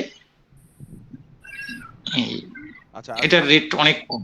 আচ্ছা, বুঝতে পারছি। আর হচ্ছে আমরা যে ইয়ার ইম্পোর্টের সময় যে মানে TR loan, trust receipt loan যেটা করি, এটা কোন ক্যাটাগরিতে পড়বে এই চারটার মধ্যে? ট্রাস্ট রিসিপ্টটা আপনার তো এই যে ট্রেডের আন্ডারে, ট্রেডের আন্ডারে, এটা হচ্ছে এলসি রিলেটেড। এটাকে ইয়াতে মানে ব্যাপক ভাষায় যদি বলা হয় ট্রেডের জন্য লোন। তাহলে এই চারটার মধ্যে একটা তো পড়বে না? ডিমান্ড লোনে পড়বে। ডিমান্ড লোনে পড়বে। ডিমান্ড লোনে পড়বে। এই যে ফরেন এক্সচেঞ্জ বিল পারচেজ। আচ্ছা, ওকে, সো আমরা এবার একটু লোন ক্লাসিফিকেশন গুলো ওয়ান গ্যালেন্স দেখে নিই। সেটা হচ্ছে যে আমাদের লোন ক্লাসিফিকেশনের বেসিসটা হচ্ছে ওভার ডিউর উপরে, যে লোনটা আসলে ডিউ ডেট থেকে এটা ওভার ডিউ হয়ে গেছে কিনা, ওটার বেসিস ধরে হচ্ছে যে আমাদের লোন ক্লাসিফিকেশন করা হয়। আর লোন ক্লাসিফিকেশনের ক্যাটাগরিগুলো যদি আমরা দেখি, এখানে লোন ক্লাসিফিকেশনের ক্যাটাগরি এখানে আছে হচ্ছে আমাদের 7টা। প্রথম হচ্ছে যে স্ট্যান্ডার্ড, দ্যাট মিনস এটা আসলে ওভার ডিউ হয় নাই। দেন হচ্ছে যে স্ট্যান্ডার্ড 1, দেন হচ্ছে স্ট্যান্ডার্ড 2, তারপরে স্পেশাল মেনশন অ্যাকাউন্ট, তারপরে স্ট্যান্ডার্ড এসএস, ডাউটফুল ডিএফ এবং ব্যাড লস। দ্যাট মিনস এই 7টা ক্যাটাগরিতে হচ্ছে যে আমাদের লোনের ক্যাটাগরিজটা করা হয়। আর লোনের ক্যাটাগরিজ করার জন্য আমার বেসিসটা কি, বেসিসটা হচ্ছে যে আমার লোন আসলে ওভার ডিউ হয়েছে কিনা সেটা আমরা সেটা দেখবো। সেটার বেসিসে হচ্ছে যে এই 7টা ক্যাটাগরিতে চলে আসবে। আমরা যে 7টা ক্যাটাগরিতে কিভাবে আসে এটা একটু দেখি। সেক্ষেত্রে আমরা দেখতে পাচ্ছি যে এই লোন ক্লাসিফিকেশনের ক্যাটাগরি দুইভাবে করছে। এটা হচ্ছে যে আনক্লাসিফাইড, এটা হচ্ছে ক্লাসিফাইড। সো ক্লাসিফাইড এবং আনক্লাসিফাইড, এখানে প্রভিশনের নাম্বারটা, এখানে পার্সেন্টেজটা এখানে ভেরি করে, এবং ওটা আমরা পরবর্তীতে দেখে নিব।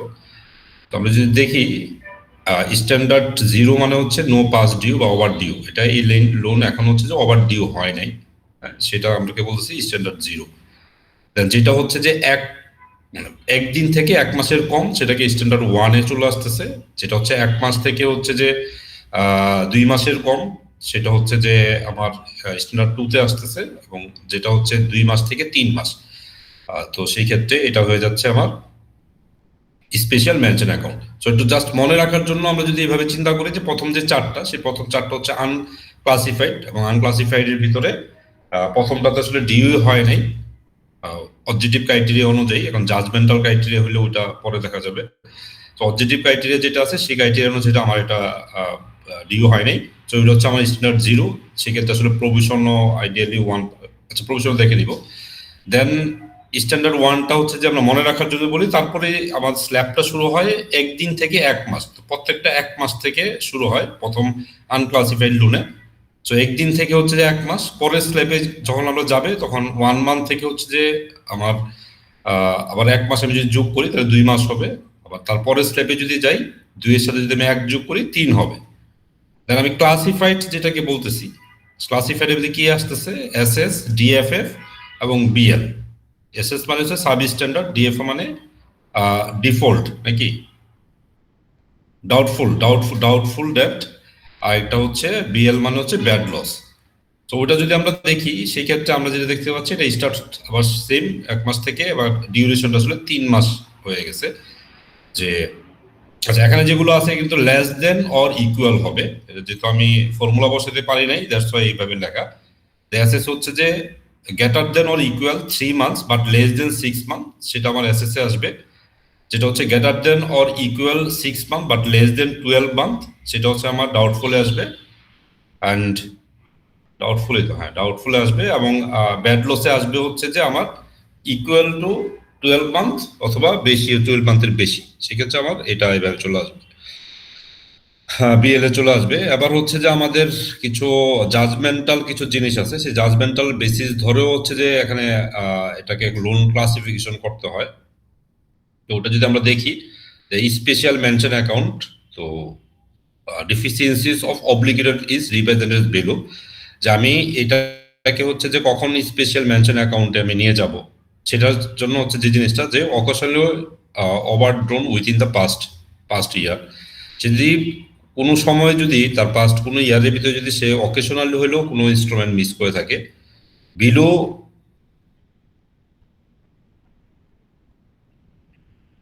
অ্যাভারেজ হবে, ভাই টাইপিং মিস্টেক মনে হয়, below average or decline profitability, barely accepted liquidity, problem in strategic planning. So এই তিনটা যদি থাকে সেই ক্ষেত্রে হচ্ছে যে এটা আমরা এসএমএ অ্যাকাউন্টে নিয়ে যাব। দেন সাব স্ট্যান্ডার্ড যদি আসি সেই ক্ষেত্রে হচ্ছে যে recent turnover, low account turnover, competitive recurrent overdue যদি হয়, and low turnover যদি হয়, competitive difficulties, location in volatile industry, value low profitability, inadequate liquidity, cash flow less than payment of principal and interest, weak management, doubtful about integrity of management, conflict of corporate governance, then pending litigation of significant nature, lack of adequate documents as below, profitability and liquidity and cash and flow। তো এটার ক্ষেত্রে যেটা আমাদেরকে হচ্ছে এটা একটু ভালো করে দেখতে হবে, আসলে ওয়ানগত হবে না, দেন এটা আমার সাব স্ট্যান্ডার্ড চলে আসবে। এবার যদি আমি ডাউটফুলে যদি যাই, পার্মানেন্টলি হচ্ছে যে আমরা এর আগে যেটা দেখছিলাম যে অকেশনালি, প্রথমটা যে সাব স্ট্যান্ডার্ড অকেশনালি হচ্ছে যে তার যেটা পেমেন্ট সেটা সে মিস করতেছে, বাট এখানে হচ্ছে পার্মানেন্টলি সে কন্টিনিউয়াসলি দিয়ে যাচ্ছে না লোনের প্রিপেমেন্ট। দেন হচ্ছে যে যেই লোকেশন যেই ইয়াটা আছে, location in the industry with পুর এগ্রিগেট আর্নিং, না এটা মনে হয় ওই পেমেন্টের ইস্যু না, কারণ এগুলো তো কোয়ালিটেটিভ, পেমেন্টটা তো কোয়ান্টিটেটিভে চলে যাবে না। এই ওভারড্রনটা বলতে কি বোঝাচ্ছে, যদি ইয়ে হয় সেটা তো কোয়ান্টিটেটিভে চলে গেছে, যদি ইনস্টলমেন্ট কোয়ান্টিটিভ হলেও এগুলো কোয়ালিটিভ আসবে, কারণ আপনি রেগুলারলি পেমেন্ট দিচ্ছেন না। এরপরে আপনার অফিস ভিজিটে গেছে, এই অফিস ভিজিটে গিয়ে দেখলো যে আপনার অফিসের অবস্থা খুবই দুর্বল। হ্যাঁ, আপনার অফিসের মানে অনেক সময় অফিসের সাইনবোর্ড আছে শুধু, ম্যানেজমেন্ট দুর্বল, সেল কমে গেছে, কালেকশন হচ্ছে না। হ্যাঁ, এই সব বিষয়গুলোর উপরে আবার জাজমেন্টাল ইয়া করে। অনেক সময় দেখা যায় আপনার বিজনেস নাই কিন্তু আপনার অন্য ইয়া থেকে আপনি ইএমআই দিয়ে যাচ্ছেন, কয়েক মাস চালাচ্ছেন, রেগুলারলি চালাই যাচ্ছেন, মানে মাঝখানে 1 মাস 2 মাস ড্রপ দিচ্ছেন, আবার টাকা দিচ্ছেন। এরপরে যখন আপনার অফিস ভিজিট করতে যায় তখন জাজমেন্টাল ইস্যু আসে যে আসলে এর কোন ইয়াতে পড়বে। তখন মনিটরিংটা ওর উপরে ভিত্তি করে আপনার উপর মনিটরিং করতে হয়, যে রেগুলার মনিটরিং, ফলো আপ করা, হ্যাঁ, কাস্টমারের সাথে কথা বলা।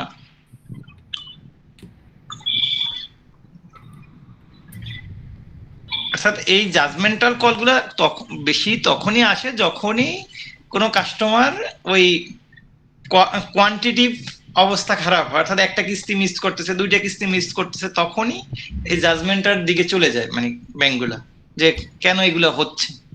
তখন গিয়ে আসলে ওই ম্যানেজমেন্টের অবস্থা, সেলস বা কালেকশন প্রসিডিউর এগুলো দেখে দেখে তখন ব্যাংক আবার জাজমেন্টাল কলগুলো নেয়।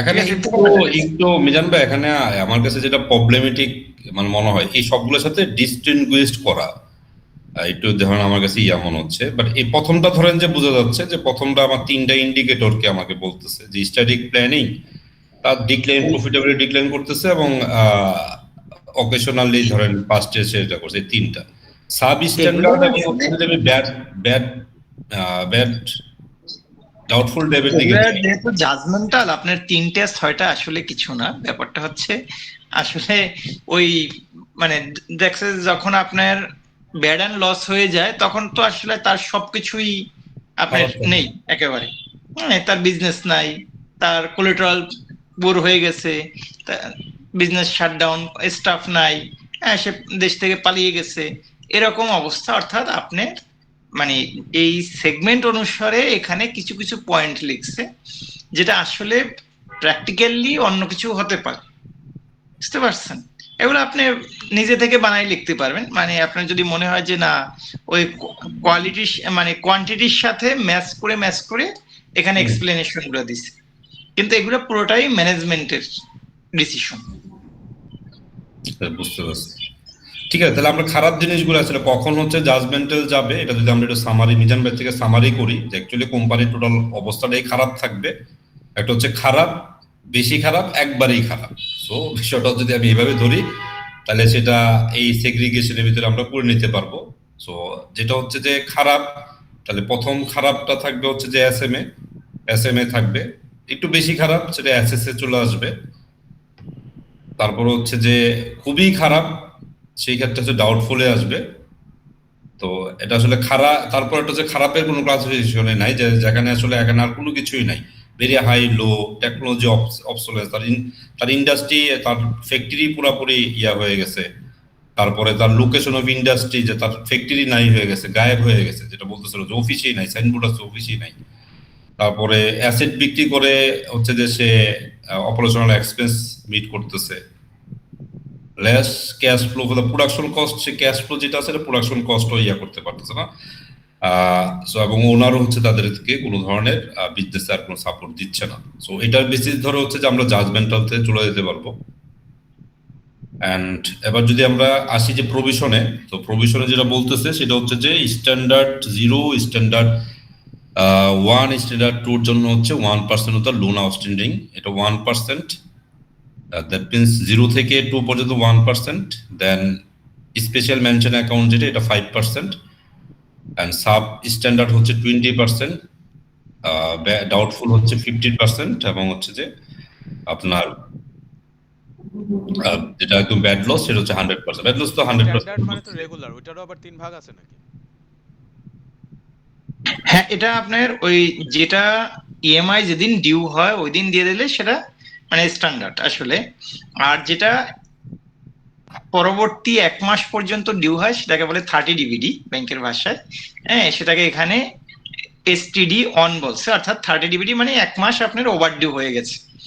আর যেটা 60 ডিভিডি অর্থাৎ 2 মাস পর্যন্ত আপনার ওভার ডিউ হয়ে গেছে, সেটার জন্য মানে সেটা এই পুরোটার জন্য আপনাকে 1% হারে আপনার ইয়া রাখতে হয়, প্রভিশন রাখতে হয়, জেনারেল প্রভিশন, 30 ডিভিডি, ডিভিডি, 60 ডিপিডি।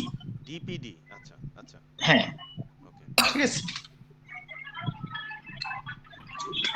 তো আমরা হ্যাঁ, তা এইটা আমি একটু চোখ বুলাই ভাই, আপনি দেখেন এখানে কিন্তু বলা আছে নো পাস ডিউ, আর এটা হচ্ছে 1 মাস কম, 1 মাসের কমে যেটা স্ট্যান্ডার্ড 1 বলতেছে, এবং 1 মাসের কম, সরি 2 মাসের কম যেটা এটাকে আমরা বলতেছি হচ্ছে 1 মাস থেকে 2 মাসের ভিতরে যেটা সেটা হচ্ছে আমার স্ট্যান্ডার্ড 2, আর হচ্ছে স্পেশাল মেনশন অ্যাকাউন্ট সেটা হচ্ছে যে আমার 3 মাসের কম, 2 মাস থেকে 3 মাসের ভিতরে। দেন সাব স্ট্যান্ডার্ড চলে আসছে 3 থেকে 6, ডাউটফুলে চলে আসতেছে হচ্ছে আমার 6 থেকে 12, দেন 12 থেকে মোর দেন। সো আমরা যদি এটা দেখি, তার মানে কি এখানে ভাই আমি 1% কিভাবে প্রভিশন নিব? এখানে তো আমার কোনো অ্যামাউন্টে আউটস্ট্যান্ডিং নাই। না, আউটস্ট্যান্ডিং না, আপনার লোন অ্যামাউন্টের বলছে, লোন অ্যামাউন্টের মানে আপনার আউটস্ট্যান্ডিং বলতে আসলে আপনি যেদিন এই ক্যালকুলেশন গুলো করছেন ওই দিন তো প্রত্যেকের একটা লেজার ব্যালেন্স আছে। আপনি ধরেন 1 লাখ টাকা লোন নিছেন আজকে, আপনি 6 মাস পরিশোধ করছেন, আপনি 40,000 টাকা পরিশোধ করে দিচ্ছেন, তাহলে আপনার এই 6 মাস পরে আপনার আউটস্ট্যান্ডিং আছে কত? 60,000 টাকা। এই এই যে লোন অ্যামাউন্ট যেটা আছে এইটার উপরে আপনার প্রভিশন করতে হবে। ও আচ্ছা, এটা তো দ্যাট মিনস হচ্ছে যে এটা ফিউচারে সে তো ডিফল্টার হয়ে যেতে পারে পরে। হ্যাঁ, ফিউচার ডিফল্টার হইতে পারে, যে সে গুড কাস্টমার, গুড বরোয়ারও সে ডিফল্টার হতে পারে। এই কারণে তার রেটটা কম, প্রভিশন রেটটা। যত আপনার ক্লাসিফিকেশন নিচের দিকে তত রেটটা বাড়তে থাকবে। হ্যাঁ, ব্যাড অ্যান্ড লস হলে সে 100% এই প্রভিশন করে ফেলতে হবে, বুঝতে পারছি। আর ডাউটফুল হলে তার 50% প্রভিশন করে ফেলতে হবে। এখন এটা আবার আছে, ক্যাটাগরি আছে, আপনার সিকিউরড এবং আনসিকিউরড লোনের আবার প্যারামিটার আছে। হ্যাঁ, যে কোনটা কখন 100% আপনার ব্যাড অ্যান্ড লস করবে, কোনটা মানে আনসিকিউরড হইলে আর্লি এখানে এখানে মনে হয় আছে, আমরা একটু দেখে নেই তাহলে। পাবেন হয়তো এখানে। এখানে কি নিয়ে আসছি কিনা আমি?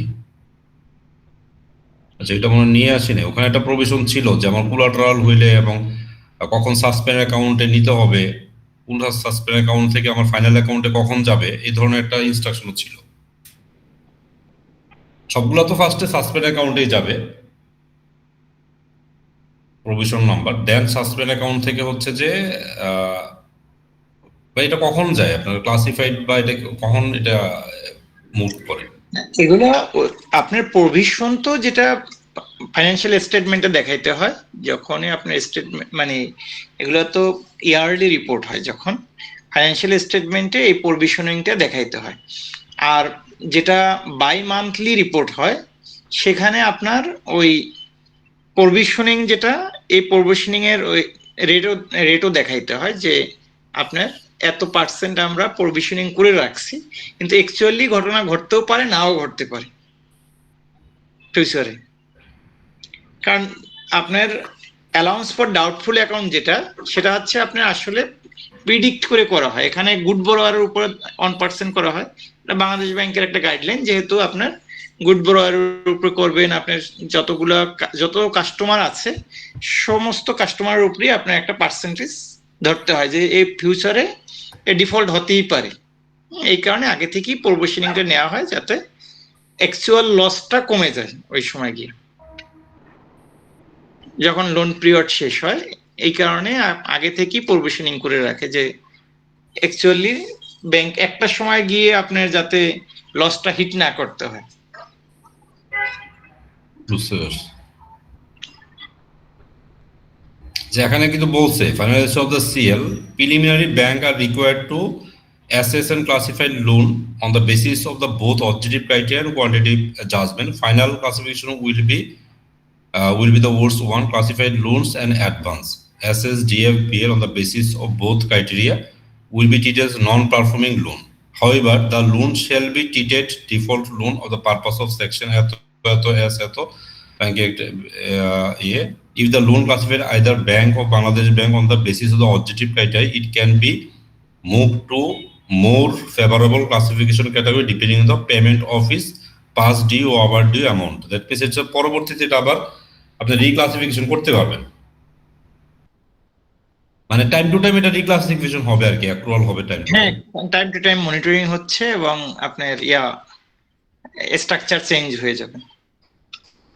দেন আবার বলতেছে যে আপনার the loan classified on the basis of the quantitative judgement by the bank from the time to time in the judgement of the bank it may be move to, আবার একই জিনিস বলছে, the decision must be a combined analysis showing there has been improved in the payment performance of the loan and financial condition of the borrower. The decision to move loan general from BL to DF, from DF to SS, maybe will appropriate judgment in taking the managing director or CEO. The decision to move a loan from S2 to as special account must be taken by the board of directors with the approval justification presented in the branch that originated in the loan in the question and the manager. That means হচ্ছে যে আমি একবার classification করার পরে আমি যদি lower gate থেকে যদি আমি আপার গেটে, মানে ধরেন সাব স্ট্যান্ডার্ড থেকে যদি আমি ইয়াতে নিয়ে আসতে চাই, স্ট্যান্ডার্ডে নিয়ে আসতে চাই, এসএস থেকে যদি আমি ইয়াতে নিয়ে আসতে চাই, তাহলে সেই ক্ষেত্রে হচ্ছে মানে রিল্যাক্সেশনের ক্ষেত্রে আমাকে আবার বোর্ডের অ্যাপ্রুভাল লাগবে, এটা ব্রাঞ্চ সেটা প্রেজেন্ট করবে। প্র্যাকটিক্যালি কি তাই হয়? এটা লেখা আছে, কিন্তু বাস্তবে ওই কোয়ান্টিটিভ টেকনিক অনুসারে রিপোর্ট হয়েছে। ওই ডাম্প নেয়, আপনার ডাম্পে যা আসে ওইটাই বাংলাদেশ ব্যাংকে রিপোর্ট করা হয়। বুঝতে আচ্ছা, পারছি। আরেকটা বলতেছে হচ্ছে যে if loan classified during the Bangladesh bank inspection on the basis of the quantity judgement it can not be declassified without the concern of the concerned department of banking inspection of Bangladesh. That means Bangladesh ব্যাংকের inspection এসে যদি আপনি কোনো কিছু ইয়ে করেন, যেটা আবার ওর কনসার্ন ছাড়া এটা আবার রিক্লাসিফিকেশন করা যাবে না। A bank may request the concerned department of the bank inspection, Bangladesh Bank, to review the classification of any loan or for which there is a disagreement on the classification that is not resolved during the non-site inspection. However, in any case where there is a lingering disagreement between the classification determined by the bank management and the classification determined by the concerned department of banking inspection, the judgment of the latter will be prevail. এটা কি বুঝাইছে ভাই? পরে এটা ইয়া করবে, আমি একটা বলতেছি আর বাংলাদেশ ব্যাংকিং ইন্সপেকশন এসে আরেকটা বলতেছে। বাংলাদেশ ব্যাংক তো মানে ওই যে regular time to time review করে, হ্যাঁ, সে যদি মনে করে সে জাজমেন্টাল কল হিসেবে যদি মনে করে এটা ডিফল্ট, তাহলে সে ডিফল্ট বললো, ওইভাবে আপনাকে রিপোর্ট করতে হবে। আচ্ছা, মানে আমরা এটাকে জাজমেন্টাল কল হিসেবে বিভিন্ন ভাবে নিতে পারে তখন। আচ্ছা, এখন আবার এটা বলতেছে যে এখন তো এই জিনিসগুলো কি সবগুলো আমরা তাহলে প্রিন্সিপাল অ্যামাউন্টের জন্য কথা বললাম, রাইট? এবার আসছে interest of classified loan. Are classified লোনের তো ইন্টারেস্ট আমাদের ব্যাংক চার্জ করে না, হ্যাঁ, ইন্টারেস্ট সাসপেন্ড করে দেয়। আচ্ছা, এটা এটাই লিখছে মনে হচ্ছে, if any loan or advance is classified as SS or DF, interest accrued of the such loan will be credited to interest suspend account instead of the crediting the same to income statement. As soon as any loan or advance is classified BL, charging of interest to the same account will erase. If any interest is charged on the BL account, on any BL, bad loss account for any other special reason, the same will be preserved in the interest suspense account. হ্যাঁ, interest suspense account, এই suspense অ্যাকাউন্টে আপনার charge হয়, but loan অ্যাকাউন্টে আর charge হয় না। আচ্ছা, এখন ইন্টারেস্ট সম্পর্কে সবগুলোই দেখলাম যে সাসপেন্ড অ্যাকাউন্টের কথাই বলা আছে। হ্যাঁ, কিন্তু যখন আপনার আবার এর এগেনস্টে অর্থনীতি আদালতে মামলা হবে, তখন কিন্তু আপনার ওই ইন্টারেস্ট প্লাস প্রিন্সিপাল দুটোই ক্লেম করা হয়। আচ্ছা, কিন্তু কাস্টমারের সাথে যদি কাস্টমার নেগোসিয়েশনে আসে, সেই ক্ষেত্রে ইন্টারেস্টের অনেক অংশই ব্যাংক ওয়েভ করে দেয় বা চেষ্টা করে আর কি, ওইটা কিন্তু প্রিন্সিপাল তো আর ওয়েভ করে না। এই কারণে এটা সেপারেট রাখে যে আমার কতটুকু পরে ইন্টারেস্ট চার্জ হয়েছে, এটার যতটুকু আপনার বাদ দিয়ে কাস্টমারের কাছ থেকে কালেকশন করা যায়, হ্যাঁ, ব্যাংক লস না নেয়। বুঝতে পারছি। আচ্ছা, এখন আমরা যে কোলাটারাল বিষয়টা আসছে, base for the provision for eligible collateral for the following types, specific mention will be maintained at the state rate in para 8 on the outstanding balance of the classified loans, less amount the interest suspend and value of eligible collateral. Deposit with the same bank under the lien against the loan, government bonds, savings certificate under lien, and guarantee given by the Bangladesh Bank and AAA rated unilateral military development bank for other eligible collateral. Specific provision will be mentioned in the state rate in para 8 balance calculated the greater than following two amount. Outstanding balance of the classified loan less than the amount of interest suspend and the value of the eligible collateral, or 15% of the outstanding balance of the loan. বা এটা একটু বলেন তো, এটা যেটা বুঝতেছি সেটা হচ্ছে যে আমার ক্লাসিফাইড লোন থেকে হচ্ছে যে আমার ইন্টারেস্ট সাসপেন্ডটা আমি বাদ দিব, দেন হচ্ছে যে আমার কোলাটারাল যে ভ্যালু আছে সেটা বাদ দিব, এবং যেটা গ্যাটার হবে আবার আউটস্ট্যান্ডিং লোনের উপরে আমার 50%, যেটা গ্যাটার হবে সেটাই হচ্ছে যে আমি করব। আচ্ছা, হ্যাঁ, এটা কোলাটারাল কতটুকু রাখবেন বা আপনার যে কোলাটারাল যেটা আছে সেটার ভ্যালুয়েশনের একটা টেকনিক, সেটা আপনার মানে এটা থেকে আসলে আমাদের এই ম্যাথটা আসে ওই মানে ব্যাংকিং ডিপ্লোমায়, কিন্তু আইসিএম এ তো আসার কথা না। মানে এগুলা মানে ইয়া আছে, ম্যাথ আছে। আচ্ছা হ্যাঁ, আচ্ছা নিচে নিচে দেয়া আমরা আছে। ধরেন এখানে যে জিনিসটা দেখতেছি যে আপনাদের 1%, 5%, 20%, হ্যাঁ। সো দ্যাট মিনস ধরেন আমার আউটস্ট্যান্ডিং লোনের উপরে আমি লোন যেটা নিলাম, সরি, ব্যালেন্স যেটা আমি করলাম, বাবা আমি আসতেছি, তুমি যাও। আচ্ছা, এটা একটু কনফিউশন মনে হচ্ছে ভাই। ধরেন আমার 100 টাকা লোন আউটস্ট্যান্ডিং না, না, লোন। এটা হচ্ছে আপনার কোলেট্রাল যে আপনার রাখছে ব্যাংক, জি সেই কোলেট্রাল গুলো আপনার কতটুকু ভ্যালু আছে সেটা ডিটারমাইন করা। যেমন আপনার যদি ক্যাশ সিকিউরিটি থাকে সেটা 100% ধরা হয়, কিন্তু আপনি একটা বাড়ি মর্গেজ রাখছেন, এটা কিন্তু 100% ধরবে না। আপনি 3 শেড বাড়ি মর্গেজ রাখছেন, সেটার ভ্যালু 0, সেটাকে ভ্যালুই ধরবে না। হ্যাঁ, এর নিচের দিকে আছে, আপনার দেখেন ওখানে বলা আছে বাংলাদেশ ব্যাংক যদি গ্যারান্টি দেয় সেটা 100% সিকিউরিটি ধরা হয়। হ্যাঁ, এভাবে আপনার এই এই ভ্যালুগুলো কনসিডার করে ব্যাংকের মানে আপনার যে কোলেটারাল কতটুকু একটা কাস্টমারের জন্য হবে, অর্থাৎ ওই কাস্টমারের কতটুকু কোলেটারাল আছে সেটা একটা পার্সেন্টেজ নির্ধারণ করা হয়।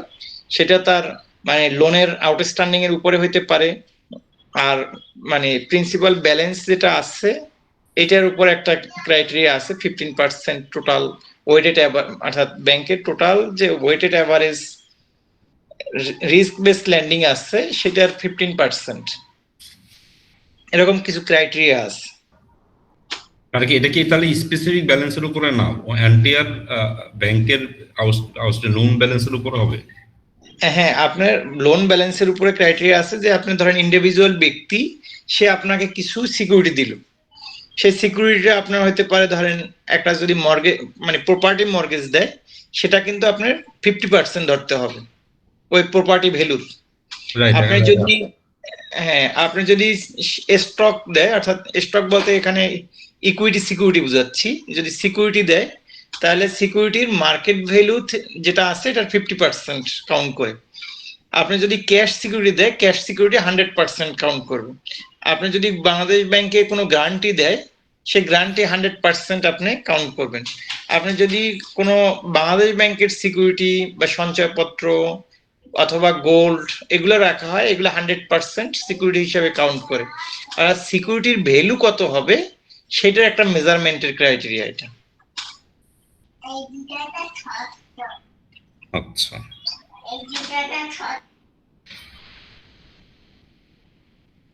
সো এটা করার পরে হচ্ছে যে জানুয়ারি রিপোর্টিংটা চলে আসতেছে, এই 4টা বা 5টার জন্য হচ্ছে আমাদের 5টা রিপোর্টিং করতে হয় ব্যাংকে পরবর্তী মাসে 15 তারিখের ভিতরে।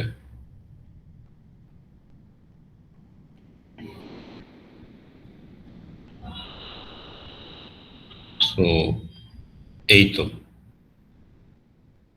এটা নিয়ে আর কোনো কিছু বলতে চান? আপনার loan classification, rescheduling and by রিশিডিউলিংটা আমি একটু রিক্যাপ করি। রিশিডিউলিং জিনিসটা হচ্ছে আপনি যেটা বললেন সেটা হচ্ছে ধরেন আমার কোনো একটা আমার লোন ছিল, সেই লোনটাকে আমি সামহাউ ডিফল্ট হয়েছি, সো আমি লামসাম কোনো একটা জিনিস দিয়ে আমি আবার এটাকে নতুন ভাবে হচ্ছে যে ইএমআই রেট অথবা আমার এটা যে ইএমআই যেই অ্যামাউন্ট যেটা আছে সেটা রিডিউস করার মাধ্যমে, এটা রিডিউস হইতে পারে শুধু নাকি ইনক্রিজ হইতে পারে অ্যামাউন্টটা?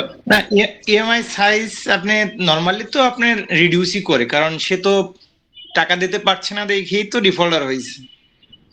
হ্যাঁ, রিশিডিউল করে সে নরমালি টেনরটাকে অর্থাৎ লেন্থটাকে বাড়ায় নেয় আর ইএমআই সাইজটাকে কমায় নেয়, যাতে সে মানে তার ফেভারেবল হয়। এবং ইন্টারেস্ট রেট সেক্ষেত্রে কমতে পারে, বাড়তে পারে, অর্থাৎ তখন মার্কেট ইন্টারেস্ট রেট যেটা আছে এটার সাথে কাস্টমারের ব্যাংকের নেগোসিয়েশন হয়। রাইট।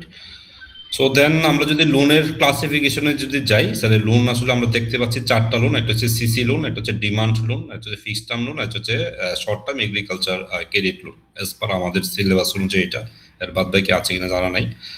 আর লোনের ক্লাসিফিকেশন যখন আমরা করব, লোনের ক্যাটাগরি যখন আমরা ক্লাসিফাইড করব, সেক্ষেত্রে আমাদের ক্লাসিফাইড হবে 7টা ক্যাটাগরিতে হবে। তো প্রথম ক্যাটাগরি হচ্ছে যে স্ট্যান্ডার্ড 0, সেটা হচ্ছে পাস্ট কোনো ওভার ডিউ নাই, আর বেসিসটা হচ্ছে যে ওভার ডিউর উপরে। অ্যান্ড তারপরে স্ট্যান্ডার্ড 1, স্ট্যান্ডার্ড 2 এবং special mention account, substandard and doubtful and bad loss. So আমরা যেটা দেখলাম সেটা হচ্ছে স্ট্যান্ডার্ড যেটা, সেটা তো আসলে কোনো আমরা দেখতেছি না। আর হচ্ছে যে স্ট্যান্ডার্ড 1 যেটা, সেটার ক্ষেত্রে যে অবজেক্টিভ ক্রাইটেরিয়াতে যখন আমরা লোনকে ক্লাসিফাইড করবো, সেটা দুইটা ক্রাইটেরিয়াতে হবে। একটা হচ্ছে যে আমার নন ক্লাসিফাইড, একটা হচ্ছে ক্লাসিফাইড। তো প্রথম আমার যেই স্ট্যান্ডার্ড যেই শব্দগুলো আছে, সেই শব্দগুলো যতগুলোতে আছে সবগুলো হচ্ছে যে আমার স্ট্যান্ডার্ড পড়ে, সরি ক্লাসিফাইডে পড়ে। স্পেশাল মেনশন অ্যাকাউন্ট পর্যন্ত হচ্ছে আমার এই পাঁচটা হচ্ছে আমাদের, চারটা হচ্ছে আমাদের হচ্ছে যে আন্ডার ক্লাসিফাইডের ভিতরে পড়ে, বাদ বাকিগুলো হচ্ছে যে আমাদের ক্লাসিফাইডের ভিতরে পড়ে। তো সেক্ষেত্রে আমাদের যেই বেসটা এটা হচ্ছে যে প্রথম স্ট্যান্ডার্ড 1টা কাউন্ট করা হয় ডে 1 থেকে হচ্ছে লেস দেন 1 মান্থ, দেন এটার সাথে এক মাস করে যোগ করে আসবে। দেন সাব স্ট্যান্ডার্ডে যখন চলে আসবে তখন হচ্ছে যে 3 মান্থ থেকে শুরু হবে, 3 মান্থ টু 6 মান্থ, 6 মান্থ থেকে 12 মান্থ এবং 12 মান্থের বেশি। দ্যাট মিনস প্রথম চারটা হচ্ছে যে প্রথম 3টা আমার এক মাস করে অ্যাড হবে। সাব স্ট্যান্ডার্ডে গেলে আমার 3 মাসের ডিউরেশন হবে, অ্যান্ড পরে ডাউটফুলে যখন যাব আমার 6 মাসের ডিউরেশন হবে। দেন ব্যাড ডপসে যখন যাবে গ্রেটার দেন 1 ইয়ার যখন হবে, ইকুয়াল অর গ্রেটার দেন 1 ইয়ার যখন হবে, তখন সাব স্ট্যান্ডার্ড হবে। প্রভিশনের পার্সেন্টেজ হচ্ছে আমার স্ট্যান্ডার্ড পর্যন্ত হচ্ছে আমার 1%, দেন স্পেশাল মেনশন অ্যাকাউন্ট 5%, এসএস এর জন্য হচ্ছে যে 20, সাব স্ট্যান্ডার্ডের জন্য 20%, ডাউটফুলের জন্য 50%, অ্যান্ড হচ্ছে আমার ব্যাড ডেপসের জন্য তো আমাদের ফুল 100%ই হবে। তো এখানে আমরা যেটা দেখলাম যে আরো অবজেক্টিভ ক্রাইটেরিয়া আছে কিছু, সরি কোয়ান্টিটিভ ক্রাইটেরিয়া আছে। যে কোয়ান্টিটিভ ক্রাইটেরিয়ার উপর যদি আমরা মনে রাখার জন্য যদি দেখি, যেটা হচ্ছে যে ভালো না, তারপর হচ্ছে যে খুবই খারাপ, খারাপ, তার চেয়েও খারাপ, খুবই খারাপ, একবারেই খারাপ। সো এই বেসিস ধরে হচ্ছে যে এই জাজমেন্টাল বেসিসে হচ্ছে যে আবার করা হবে, লোনের প্রভিশন গুলো, সরি ক্লাসিফিকেশন গুলো সিলেক্ট করা হবে। দেন যেটা আছে সেটা হচ্ছে যে আমার প্রভিশনের ক্ষেত্রে ব্যাংকের আরো কিছু ইনস্ট্রাকশন আছে, যে আমার কোলাটারাল যদি থাকে সেক্ষেত্রে কোলাটারের ভ্যালুয়েশনটা আমার কিভাবে হবে। তো ওইটার কিছু ক্রাইটেরিয়া আছে। যদি আমার ক্যাশ থাকে বা বাংলাদেশ ব্যাংকের গ্যারান্টি থাকে, হ্যাঁ, তো ওই ক্ষেত্রে কিছু ক্ষেত্রে যে আমার 100% হয়, যেমন ল্যান্ড এবং মর্টগেজের ক্ষেত্রে আমার 50% হয়। তো বেসিস অফ দ্যাট এই কোলাটারাল করা হয়। আচ্ছা, বিফোর দ্যাট আমি আরেকটা জিনিস বলতে হবে যে আমাদের হচ্ছে যে যখন প্রভিশনিং গুলো যখন নেওয়া হয়, সেক্ষেত্রে হচ্ছে এগুলো সব সাসপেন্ড অ্যাকাউন্টে নেওয়া হয়। এট দ্য সেম টাইম হচ্ছে ইন্টারেস্টকে যখন ক্লাসিফাইড করা হয়, সেক্ষেত্রে হচ্ছে যে ইন্টারেস্ট সাসপেন্ড অ্যাকাউন্টে এগুলো নিয়ে যাওয়া হয়। সো প্রভিশনের আরেকটা ক্রাইটেরিয়া হচ্ছে যে আমাদের যেটা দেখলাম সেটা হচ্ছে যে আমার আউটস্ট্যান্ডিং লোন থেকে হচ্ছে যে আমার সাসপেন্ড ইন্টারেস্ট এক্সপেন্স যেটা থাকে, অ্যাকাউন্ট যেটা থাকে, সেটা বাদ যাবে এবং কোলাটারাল বাদ দেবে, অথবা 15% অফ দ্য আউটস্ট্যান্ডিং লোনের উপরে যেটা হায়ার হবে ওইটার বেসিস ধরে হচ্ছে ব্যাংকগুলো লোন নিবে। এই হচ্ছে আজকের আমাদের ডিসকাশন। দেন আমরা যদি দাদার ইয়াতে যাই, সেক্ষেত্রে আমাদের আরেকটা জিনিস ছিল, সেটা হচ্ছে যে আমরা ছোট্ট করে শেষ করে ফেলি। ডিজিটাল ব্যাংকিংটা একটু পরে আসতেছে। আমরা হচ্ছে যে Bangladesh bank and it's function. So এটা খুব বেশি কিছু না, আমরা খুবই ছোট জিনিস, আমরা একটু দেখে নিতে পারবো শর্টলি। সো আচ্ছা, তার আগে হচ্ছে বাংলাদেশ ব্যাংকে যাওয়ার আগে আমাদের এইটা একটু মাথায় নিয়ে নিতে হবে। সেই জিনিসটা নিলে আমাদের জন্য একটু ইজি হবে। সেটা হচ্ছে যে regulators of the financial system in Bangladesh. আসলে বাংলাদেশের ফাইন্যান্সিয়াল সিস্টেমটাকে কারা রেগুলেট করে, রেগুলেটরি বডি কারা অ্যাকচুয়ালি। তো প্রথম হচ্ছে যে আমাদের central bank of Bangladesh, insurance sector regulator IDRA আছে। দেন ক্যাপিটাল মার্কেটের জন্য হচ্ছে বাংলাদেশ সিকিউরিটি এক্সচেঞ্জ কমিশন। তারপরে মাইক্রো ফাইন্যান্স সেক্টরের জন্য micro credit regulatory authority. So আমাদের মোটামুটি 4টা রেগুলেটরি বডি আছে, তারা হচ্ছে আমাদের ফাইন্যান্সিয়াল মার্কেটটাকে হচ্ছে যে রেগুলেটেড করে। তো আমরা যে ফার্স্টে যদি যাই যে সেন্ট্রাল ব্যাংক, সো সেন্ট্রাল ব্যাংকের কোর ফাংশনগুলো কি? কোর ফাংশনগুলো হচ্ছে formulation and implementation monetary policy, managing foreign exchange intervention, advising the government on monetary policy, fiscal and exchange rate policy, managing official foreign reserve, Bangladesh bank reserve রাখে এটা আমরা সবাই জানি, issuing currency and promoting a secure ও efficient payment system, সেটা আমরা জানি যে বাংলাদেশ ব্যাংক হচ্ছে মানি সাপ্লাই মানে টাকা ছাপায়, এবং পেমেন্ট সিস্টেমটা ওরা ইফিসিয়েন্ট পেমেন্ট সিস্টেম, এটা আমার জানা নাই, যে রেগুলেটরি সোর্স ব্যাংকের ফাইন্যান্সিয়াল ইনস্টিটিউশনকে ওরা এই যতগুলো ব্যাংকিং সেক্টর আছে বা ফাইন্যান্সিয়াল সেক্টর আছে এটা রেগুলেটরি বডি হিসেবে কাজ করে। দেন হচ্ছে যে মানি সাপ্লাই করে বা মানি ছাপায় থাকে এবং ইফিসিয়েন্ট পেমেন্ট সিস্টেমে তারা হচ্ছে যে ইনশিওর করে। ম্যানেজিং অফিসিয়াল রিজার্ভ, বাংলাদেশ ব্যাংকের যে রিজার্ভ ফরেন রিজার্ভ রাখার কথা সেটা তারা মেনটেন করে অফিসিয়ালি, এবং গভর্নমেন্টকে ওরা মনিটারি পলিসি, ফিসক্যাল পলিসি এবং এক্সচেঞ্জ রেট পলিসি ওটাকে হচ্ছে যে ওরা অ্যাডভাইজিং করে। যেটা আমি গত ডিসকাশনে আমি যেটা বলতেছিলাম যে বাংলাদেশ ব্যাংকের একটা কিন্তু হচ্ছে আপনার এই আমরা যেটা এর আগের দিন ডিসকাশন করছি ফিসক্যাল পলিসিকে করা, শুধু মনিটারি পলিসি হচ্ছে করবেই, তো ফিসক্যাল পলিসিকে হচ্ছে যে অ্যাসিস্ট করা। Manager foreign exchange interventions, foreign এক্সচেঞ্জের ইন্টারভেনশন তো বাংলাদেশ ব্যাংক করে থাকে, যেটা তার core function. Formulation and implementation of the monetary policy, this is the basic core function হচ্ছে ওদের এটা, এই কয়টা আমরা যদি দেখি এটা মোটামুটি 6টা হচ্ছে তার বেসিক কোর ফাংশন। এবং বাংলাদেশ ব্যাংকের পলিসি যদি দেখি আমরা, যেটা হচ্ছে যে internal external price policy, sustainable economic growth, high employment, efficient resource utilisation, financial and payment system stability. Then তার যে স্টেটমেন্ট, আমরা যেটা স্টেটমেন্ট শুরুতে যেটা পড়লাম যে মনিটারি পলিসি স্টেটমেন্ট, এটা হচ্ছে যে আমাকে ইয়ারলি 2বার ওরা দেয়, সেটা হচ্ছে bank rate, open market operation, repo and reserve repo, reverse repo এবং স্ট্যাটুটরি রিজার্ভ রিকোয়ারমেন্ট। ভাই এটা মিজান ভাই এটা মানে এটা বুঝি নাই ভাই, মনিটারি পলিসি স্টেটমেন্টের সাথে ব্যাংক রেট কিভাবে রিলেটেড হলো? মনিটারি পলিসি আগে ছিল 3টে, এখন 4টা লিখছে। এটা হচ্ছে ব্যাংক রেট, অর্থাৎ ওই ইন্টারেস্ট রেট বাড়ানো কমানো। আর ওপেন মার্কেট হচ্ছে আপনার ওই যে সঞ্চয়পত্র বিল, মানে ট্রেজারি বিল, এগুলোর মাধ্যমে মানি মার্কেটে সাপ্লাই ডিমান্ড কমানো। আর রিপো, রিভার্স রিপো, এটা হচ্ছে ওই যে ব্যাংকগুলোকে ঋণ দেয়া এবং আবার ঋণ নেয়া। হ্যাঁ, আর স্ট্যাটুটরি রিজার্ভ, এটা হচ্ছে ওই যে এসএলআর আর সিআরআর, অর্থাৎ এটাকে মানে পলিসি রেট বলে, অর্থাৎ এটা আগে ছিল পলিসি রেট। হ্যাঁ, এটা ওই ব্যাংকগুলোর বিভিন্ন রেটগুলো, মানে ওখানে ডিপোজিটের পরিমাণ বা সিকিউরিটির পরিমাণকে বাড়ানো কমায় আর কি, ব্যাংকগুলোর ক্যাশ বা লোন দেওয়ার ক্যাপাসিটি কমায়, বাড়ায় সিআরআর এসএলআর এর মাধ্যমে। সিএলআর এবং এসএলআর।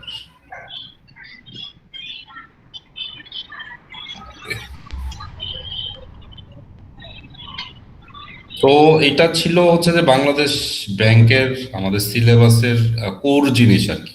আরো আন্ডারস্ট্যান্ডিং এর জন্য আমরা আরো মোর কিছু আছে মিজান ভাই, যে আমরা বাংলাদেশ ব্যাংকের এই তো জিনিসগুলো নাকি? আর আমাদের কোশ্চেন যেগুলো আসে বেসিক্যালি আসলে এভাবে কোশ্চেন আসে না, বাট কোশ্চেন আসে পলিসি নিয়ে, কোশ্চেন গুলো আসে। হ্যাঁ, বাংলাদেশ ব্যাংকের বিভিন্ন পলিসি গুলো নিয়ে আসে, যে এখন কি ধরনের পলিসি ফলো করতেছে, এটা কি উপযোগী কিনা, এটার সুবিধা অসুবিধা, এই ধরনের ইয়াগুলো আসে। আর বাংলাদেশ ব্যাংকের আরো কিছু জিনিস আছে, যেমন আপনার ওই মানি সাপ্লাইয়ের মধ্যে আছে যে তার মানে এই সঞ্চয়পত্র আছে, মানে আছে আপনার ট্রেজারি বিলগুলো, ট্রেজারি বন্ড এবং ফাইন্যান্সিয়াল মার্কেট কন্ট্রোল, এগুলো ফাইন্যান্সিয়াল মার্কেটের মধ্যে হয়তো আপনি নিচ্ছেন। আচ্ছা, এই মিজান ভাই একটা জিনিস বলো, পরীক্ষাতে প্রত্যেকটা জায়গায় আমি দেখতেছি যে একটা জিনিস আছে, যে তুমি সাজেশন করো যে বাংলাদেশে আসলে কিভাবে মানে এত কনটেকশনারি পলিসি নেওয়ার পরও, হ্যাঁ, এবং আপনার এত পলিসি স্টেপ নেওয়ার পরও হচ্ছে বাংলাদেশের ইনফ্লেশনকে অ্যাকচুয়ালি তারা কন্ট্রোল করতে পারতেছে না, বা বাংলাদেশের অ্যাকচুয়ালি এবং ব্যাংকগুলোকেও তারা কন্ট্রোল করতে পারতেছে না। মানে বাংলাদেশ ব্যাংক যে সেক্টরগুলো আসলে গভর্নেন্স করেছে, গভর্নেন্সের ওই সেক্টরগুলো আসলে উইক বা ওই টার্গেট লেভেলে যাইতে পারতেছে না। প্রত্যেকটা প্রশ্নতে এই জিনিসটাই আসে। তুমি কি সাজেশন করো যে কিভাবে হচ্ছে যে এগুলা আরো করা যায় বাংলাদেশ ব্যাংকে সাজেস্ট করার জন্য? এটা বলেন তো ভাই, হইতে পারে। এটা মানে বাংলাদেশ ব্যাংকের আসলে পলিসিগুলা ইমপ্লিমেন্ট মানে প্রোভাইড করার সাথে সাথে এটা আসলে ইমপ্লিমেন্ট করতে হবে। শুধু মনিটরি গাইডলাইন, গভর্নেন্স।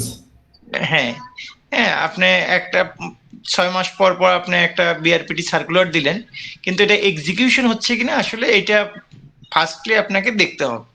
এটা হচ্ছে আমাদের প্রথম সাজেশন, হ্যাঁ, যে আপনি এবং ব্যাংকগুলো যে মানে এই সিএল রিপোর্ট করে, সিএল 1 2 3 4 5, এগুলো আসলে প্রপারলি ঠিক আছে কিনা এগুলো মনিটরিং করতে হবে। এবং যখন মানে মার্কেটে ক্যাশ ফ্লো বেড়ে যায়, তখন গভর্নমেন্টের যে ওপেন মার্কেট পলিসি যেটা আছে, যে সঞ্চয়পত্র বা ট্রেজারি বিল, ট্রেজারি বন্ড, এটা ইন্টারেস্ট রেট হাই করে বাড়ে মার্কেট থেকে টাকা তুলে নিতে হবে, তাহলে মার্কেটে ইনফ্লেশন রেটটা কমে যাবে। হ্যাঁ, ব্যাংকগুলোকে তাদের মানে এই যে কন্ট্রাকশনারি রেট অনুসারে ইন্টারেস্ট রেট বাড়াই দিতে হবে, এফডিআর এর রেট বা ডিপোজিট রেট গুলোকে আরো হাই করে দিতে হবে, যাতে মানুষ সঞ্চয়মুখী হয় এবং আপনার লোন নেয়ার প্রবণতা কমে যায়। হ্যাঁ, বেসিক্যালি এগুলোই তো হচ্ছে আসলে কারণ। এখানে আরেকটা ব্যাংকিং এর যেটা একটা কোর ফাংশন, যেটা যে ক্রেডিট ক্রিয়েশন, যেটা গতকালকেও হ্যাঁ বলতেছিল, কি বলে, পাবেল ভাই বলতেছিল। তো এই যে আপনি বলতেছেন যে মানি সার্কুলেশন বেড়ে যাওয়া, তো আমি যদি একদম বেসিক থেকে আসি, ধরেন আমার কাছে হচ্ছে যে 100টা 100 টাকা 100টা নোট আছে, হুম সাপোজ। তো এটা তো ফিক্সড, দ্যাট মিনস হচ্ছে যে হ্যাঁ এটা এটা যেখানেই যাক, যেভাবেই যাক, আহ, সেটা বেসিক্যালি এটা ফিক্সড। এটা তো আর ইলাস্ট্রিসিটি না, আমার বেড়ে যাবে, যেটা ছিঁড়ে 2 ভাগ করে দুইটা বানায় ফেলতে পারবে, রাইট? আমার তো এটা ব্যাংকিং চ্যানেলে গেলে আপনার ক্রেডিট ক্রিয়েশন হবে, কিন্তু রাইট। আপনি যদি এটা ব্যাংকিং চ্যানেলের বাইরে থাকেন তাহলে ক্রেডিট ক্রিয়েশন হবে না। হ্যাঁ, তাহলে কি আপনি যেটা বলতেছেন যে মানি সাপ্লাইং এর যে ধরেন ইস্যুটা যেটা আসতেছে, যে মার্কেটে হচ্ছে ওভার মানি বা মানি বেশি চলে আসছে, তো সেটা কি ওভার ক্রেডিট ক্রিয়েশনের জন্যই চলে আসছে? বা এখানে আসলে পলিসিটা কি, ব্যাংক কিভাবে এটাতে কাজ করে, কতটুকু? হ্যাঁ, ওভার ওভার ক্রিয়েট হচ্ছে কিভাবে, আপনার যদি ইন্টারেস্ট রেটটা বেড়ে যায় তাহলে ক্রেডিট ক্রিয়েশন কমে যাবে, কারণ ইনভেস্ট মানে যারা লোন নিবে, হ্যাঁ, বড়োয়াররা লোন নিতে আগ্রহী হবে না, অন্য নতুন প্রজেক্টে ইনভেস্ট করতে সে আগ্রহী হবে না, তাহলে ক্রেডিট ক্রিয়েশন কমে যাবে। আচ্ছা, আমি আরেকটা জিনিস বলি আপনাকে বুঝার খাতিরে। যেটা ধরেন যে আমি তো টাকা ছাপাইতে পারবো হচ্ছে যে equal to my national asset. হ্যাঁ তো আমার ন্যাশনাল অ্যাসেটকে যদি আমি করি, দ্যাট মিনস হচ্ছে যে এখানে আপনি যদি আমার ক্রেডিট ক্রিয়েশনের দিকে যদি যান, ধরেন আমার কাছে যখন ক্রেডিট কার্ড বাদ দিলাম, আমি ক্রেডিট কার্ড ছাড়া যদি আমি অন্য লোনের দিকে যাই, তার মানে সে আমার থেকে কোনো না কোনো একটা অ্যাসেটের বা কিছুর একটা নিচ্ছে, গ্যারান্টি নিচ্ছে, সেটার এগেইনস্টে একটু আমার একটা লিকুইড মানি দিচ্ছে, টাকা দিচ্ছে। তো সেই হিসেবে আমার ন্যাশনালি আমার যেই অ্যাসেট, তার বাইরে তো অ্যাকচুয়ালি আমার মানি সার্কুলেশন হওয়ার কোনো সুযোগ নাই। এখন মার্কেটে মানি ফ্লোটা বেড়ে যাচ্ছে কিভাবে, আপনি ধরেন ফরেন রিজার্ভ আপনার দেশে বাড়তেছে, হ্যাঁ, মানে আসতেছে, এখন আসার ফলে আপনার তো টাকা ছাপাচ্ছেন, তাই না? হুম। আপনার গোল্ড গোল্ড রিজার্ভ রেখে আপনি টাকা ছাপাচ্ছেন, দেশের প্রয়োজনে হোক যেভাবে হোক। এখন এই টাকাটা যখন পুরো টাকাটা মার্কেটে থাকে, তখন কিন্তু মানে আপনার ক্যাশ ফ্লোটা বেড়ে যায় মার্কেটে, তখন প্রোডাক্টের দাম বেড়ে যায়। কিন্তু এই টাকাটা যখন আপনি ব্যাংকিং চ্যানেলে ব্যাংকে রাখতেছেন, তখন আপনার হাতে ক্যাশ টাকা কমে যাচ্ছে। এখন ক্যাশ টাকা আপনার হয় আপনার সাথে ধরেন 2জন ব্যক্তি আছে, আপনি আছেন আর একজন আছে, এখন তার হাতে টাকা নেই, তাহলে সে কিন্তু মানে প্রোডাক্ট কিনতে পারতেছে না, আর আপনার কাছে টাকা আছে কিন্তু আপনার টাকাটা ব্যাংকে। এখন আপনি টাকাটা তুলতে যাবেন, কিনবেন, আচ্ছা আজকে থাকুক কালকে কিনবো, তাহলে আপনার এই যে টাকাটা আপনার হাতে নেই, আপনি কিন্তু প্রোডাক্টটা কিনতে পারতেছেন না। হ্যাঁ, যার জন্য এই কন্ট্রাকশনারিতে এই সুবিধাটা হয় যে আপনার টাকা থাকলেও আপনি কিনছেন না, আপনার টাকাটা ব্যাংকে রাখছেন, ডিপিএস করে রাখছেন অথবা এফডিআর করে রাখছেন আপনার হাই ইন্টারেস্ট পাওয়ার জন্য। এখন থাকুক, আমি 5 বছর পরে বা 2 বছর পরে আমি টাকাটা তুলবো, আমি একটা কিছু করব। হ্যাঁ, আর যদি আপনার এক্সপেনশনারি হইতো তাহলে আপনার কাছে মানে ইন্টারেস্ট রেটটা কম হইতো, তখন আপনার ব্যাংকে টাকা রাখতেন না, যে 3% রেটে ব্যাংকে টাকা রাখবো, এর চেয়ে আমি টাকাটা খাই। ভাই ব্যাংকে রেখে লাভ। আমি জাস্ট আপনার এখানে একটু একটু বুঝার জন্য কাউন্টার দিই। ধরেন আমি যদি সাপোজ বলি যে আমার হচ্ছে ক্যাশলেস ট্রানজেকশন, দ্যাট মিনস আমার কাছে একটা কার্ড থাকবে, ইলেকট্রনিক ডিভাইসের কার্ড থাকবে, সেটা দিয়ে আমি বাংলাদেশের যে কোনো জায়গায়, যেমন বিদেশে যেটা হয়, এটা ডাব কিনতে গেল স্ক্যানার দিয়ে আমি পেমেন্ট করে দিতে পারি, রাইট? স্ট্রিট ফুডও হচ্ছে যে খেতে গেলেও আমি হচ্ছে যে পেমেন্টটা করতে পারি। তাহলে তো ওখানেও তো ধরেন আমার যেহেতু আমার ব্যাংক থেকে টাকা তুলে নিয়ে পেমেন্ট করার জন্য এই যে একটা ব্যারিয়ার, সেই ব্যারিয়ারটা থাকছে না। তো সেক্ষেত্রে হচ্ছে আমি যে কোনো জায়গায় যে কোনো মুহূর্তে যে কোনো জিনিসই পারচেস করার জন্য হচ্ছে আমি রেডি, কারণ আমার ফাইন্যান্সিয়াল মার্কেটের মানে আমার মার্কেটের ইনফ্রাস্ট্রাকচার ওইভাবে ডেভেলপমেন্ট করে। ওই দেশগুলোতে তাহলে মানি সাপ্লাই বা ওরা কিভাবে কন্ট্রোল করতেছে? না, সেটা আবার আরেকটা দিক সুবিধা আছে, অসুবিধাও আছে। যখন আমাদেরও তো আসলে বাংলাদেশ ব্যাংকের গাইডলাইন অনুসারে মোটামুটি ক্যাশ লাইনের দিকে, ক্যাশলেস ট্রানজেকশনের দিকে বাংলাদেশও চলে যাচ্ছে। কারণ বাংলাদেশের টাকা পে ইয়া হচ্ছে, তারপর বাংলাদেশের কিউআর, বাংলা কিউআর হচ্ছে, বা আপনি বিকাশ, নগদ অথবা যে কোনো মাধ্যমে এখন সুপার শপগুলো বা ভালো শপগুলো আপনি অনলাইনে কেনাকাটা করতে পারতেছেন। আগামী 5 বছর গেলে আপনার মোটামুটি সব ধরনের সবগুলো এগুলো চলে আসবে বিকাশে বা অনলাইন পেমেন্টের মাধ্যমে। তখন আপনার টাকাগুলো ব্যাংকিং চ্যানেলে চলে যাচ্ছে। হ্যাঁ, ব্যাংকিং চ্যানেলে গেলে আপনার গভর্নমেন্টের সুবিধা হবে যে আসলে বাংলাদেশে কি পরিমাণ টাকা আছে, কার কাছে কত টাকা আছে সেটা নিয়ন্ত্রণ করা, ট্যাক্স নিতে সহায়তা হওয়া, আসলে আপনার কি পরিমাণ বিজনেস হয়েছে, আপনার অ্যাকাউন্টে কি পরিমাণ টাকা আছে, হ্যাঁ, মানি লন্ডারিং যাতে কমে যায় সেগুলো কন্ট্রোল করা। আর গভর্নমেন্টের কন্ট্রোল মেকানিজমটা সুবিধা হয়, বুঝতে পারছেন, ক্যাশলেস ট্রানজেকশন। আর ক্যাশ ট্রানজেকশনে ধরেন ক্যাশ বিজনেস, আপনি একটা হোটেল ব্যবসা আছে, সেখানে আপনার ডেইলি 5 লাখ টাকা ইনকাম হয়েছে, আপনি কিন্তু গভর্নমেন্টকে 5 লাখ টাকা দেখাচ্ছেন না, 5,000 টাকা দেখাচ্ছেন, তাহলে তার ট্যাক্স না দিয়ে পারছেন। কিন্তু এটা যখন পুরোটা ব্যাংকিং চ্যানেলে চলে যাবে তখন আপনি এটার ওভারলুক করতে পারবেন না। এই কারণে গভর্নমেন্ট বা উন্নত দেশগুলো সবাই ক্যাশলেসের দিকে যেতে চাচ্ছে, কিন্তু কখনোই 100% ক্যাশলেস হবে না। ওইটা ভাই বুঝছি, বাট আমার কাউন্টারটা হচ্ছে আপনি যেটা বলতেছেন যে মানি সাপ্লায়ারের যে বিষয়টাতে আপনি ধরেন ও কন্ট্রাকশনালিটি নিয়ে ধরেন আমার টাকা হচ্ছে ব্যাংকে ডিপোজিট, আচ্ছা ডিপোজিট মানে হচ্ছে যে আসলে ব্যাংক কারেন্ট অ্যাকাউন্টে না। হ্যাঁ, না, সেভিং অ্যাকাউন্ট যদি আপনি করেন তাহলে তো আপনি টাকা তুলছেন না, আপনি 6 মাসের জন্য রাখলেন, 1 বছরের জন্য রাখলেন, তাহলে আপনার ক্যাশ ফ্লোটা কমে গেল না? রাইট, সরি আমি ওখানটাই ইউজ করছি, রাইট, তাহলে ঠিক আছে।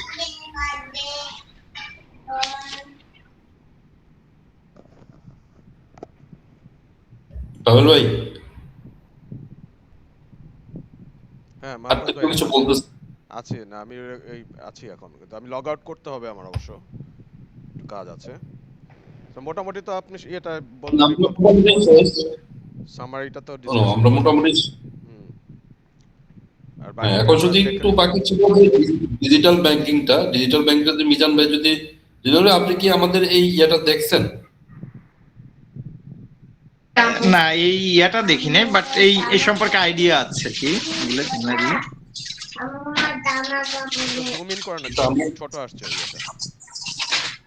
তোমার জামা কাপড়ে বড় এই কথা। ওকে, সো আমরা জাস্ট একটু শর্টলি আমরা গ্রো থ্রু করে ফেলি, লাস্টে হচ্ছে মিজান ভাই এটা সামারি করে আমাদেরকে একটা ব্রেইনস্টর্মিং জিনিস দিয়ে দিবে খাতায় কিছু লেখার জন্য। সো এখানে যেটা বলতেছে ডিজিটাল ব্যাংকিং বলতে আমরা যেটা বোঝাচ্ছি সেটা হচ্ছে যে ট্রেডিশনাল ব্যাংকিং অ্যাক্টিভিটিস এবং সার্ভিস যেখানে হচ্ছে আমরা ফিজিক্যালি যাইতে হইতো, হ্যাঁ, তো ফিজিক্যালি না গিয়ে আমরা যেটা হচ্ছে যে ডিজিটাল মানে অনলাইনের মাধ্যমে, ইন্টারনেটের মাধ্যমে বা মোবাইল অ্যাপস এর মাধ্যমে, এটিএম এর মাধ্যমে যেভাবে আমরা হচ্ছে যে মানে ফিজিক্যাল ব্রাঞ্চে উপস্থিত না হয়ে আমরা অনলাইনে যে কাজ যেটা করতে পারি সেটাকে আসলে কোর ভাষায় এটা ডিজিটাল ব্যাংকিং বলতেছে। সো ডিজিটাল ব্যাংকিং এর ভিতরে যদি এখানে দেখি ইনকম্পেসেস বলতেছে online account assessment and management, fund transfer, loan application approval, bill payment and other transaction service, real time financial data analysis. এটা আমরা অলমোস্ট জানি যে আমরা অনলাইনে হচ্ছে যে 24 আওয়ার্স হচ্ছে যে আমরা অ্যাক্সেস করতে পারি, আমাদের ব্যাংক অ্যাকাউন্ট ম্যানেজ করতে পারি, টাকা ট্রান্সফার করতে পারি, লোন অ্যাপ্লিকেশন করতে পারি, বিল বা যে কোনো জিনিসের পেমেন্ট আমরা এখন করে দিতে পারতেছি, রিয়েল টাইম ফাইন্যান্সিয়াল ডাটা আমরা দেখতে পাচ্ছি।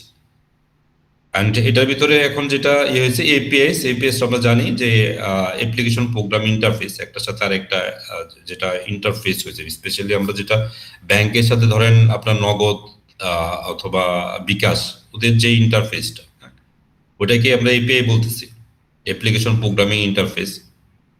এটা সিমলেসলি হচ্ছে increasing across the financial institution third party services, enhancing user experience and service customisation.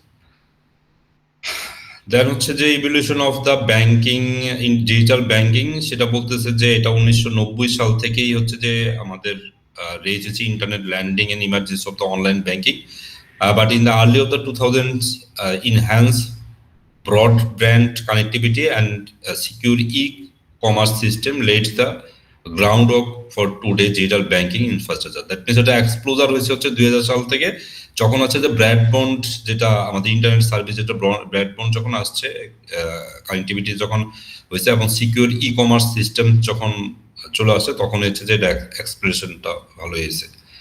2010-এ এসে যেটা হচ্ছে যে মার্কেটের major turning point with the widespread adoption of the smartphones. 2010-এ স্মার্টফোন হওয়ার পরে দেন হচ্ছে যে টোটালি যে স্ট্যাটাস আসলে বুমিং হয়ে গেছে আমাদের digital banking system. Today, over 60% of consumers are use mobile device as their primary platform of the digital banking. According to the strategy here, the digital banking sector is expected to grow speedily over the next 5 years, driven by the technology innovation and changing customer behavior.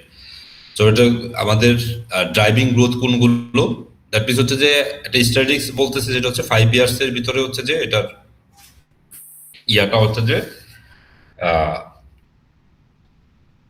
খুব বেশি পরিমাণ ইয়া হয়ে যাবে, digital ব্যাংকিংটাই আসলে core banking হয়ে যাবে। সেটা driving factor customer preference, technology adoption, banking innovation, regulatory support.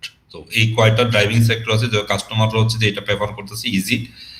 Technology adoption, সেটার জন্য হচ্ছে যেটা গ্রোথ, ডিজিটাল ব্যাংকিং গ্রোথ চলে আসছে। Banking innovation, mobile centre service with the minimum physical interface, regulatory support দিচ্ছে।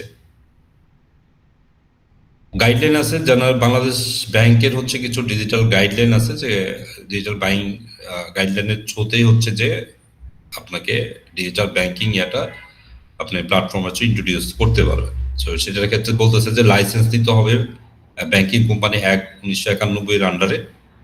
দেন payment service must be comply with Bangladesh payment and settlement regulation 2024. The minimum paid up capital requirement 125 crore. Cash installment must be at least 50 lakhs with the cap of 10% or the 12.5 crore. তার মানে হচ্ছে যে যে company যারা এটা করতে চাচ্ছে তাদের হচ্ছে যে মিনিমাম পেড আপ ক্যাপিটাল থাকতে হবে 125 দেন 125 কোটি। দেন হচ্ছে যে ব্যাংকিং অ্যাক্টের আন্ডারে হচ্ছে তাকে লাইসেন্স নিতে হবে, যেটা হচ্ছে যে আমরা যদি দেখি ডেস্টিনি হচ্ছে যে বাদ হয়েছে হচ্ছে যে তারা মনে হয় এরকম কোনো একটা লাইসেন্স বা কোনো কিছু নেয় নাই ওটার জন্য। দেন পেমেন্ট সিস্টেমটা হচ্ছে আমাদের রেগুলেটরি অ্যাক্ট অনুযায়ী হচ্ছে 2014 সালের রেগুলেটরি অ্যাক্ট অনুযায়ী হবে। অ্যান্ড এই ক্ষেত্রে আমরা একটা যেটা দেখতেছি যে নগদ এবং যে কোরি ডিজিটাল, বা এই কোরি ডিজিটাল তো আমি কখনোই দেখি নাই, যে এটাকে হচ্ছে যে আমার ডিজিটাল ব্যাংক হিসাবে হচ্ছে যে বাংলাদেশ ব্যাংক পারমিট করে দিচ্ছে।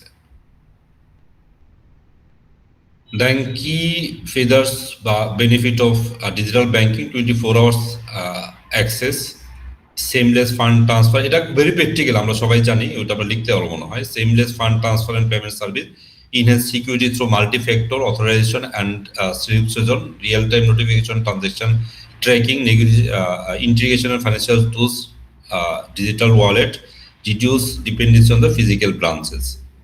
তার সাথে যে audit procedure, digital banking, improve transparency, automation, audit process, efficiency and cost reduction, emergence of the IT অডিটের রিস্ক অ্যান্ড চ্যালেঞ্জেস, এখানে কিছু রিস্কও আছে বেনিফিটের সাথে সাথে, potential of cyber fraud and digital manipulation, need for continuous upskilling among auditors, upskilling among auditors, greater reliance on the system generated data which must be verified to the integrity.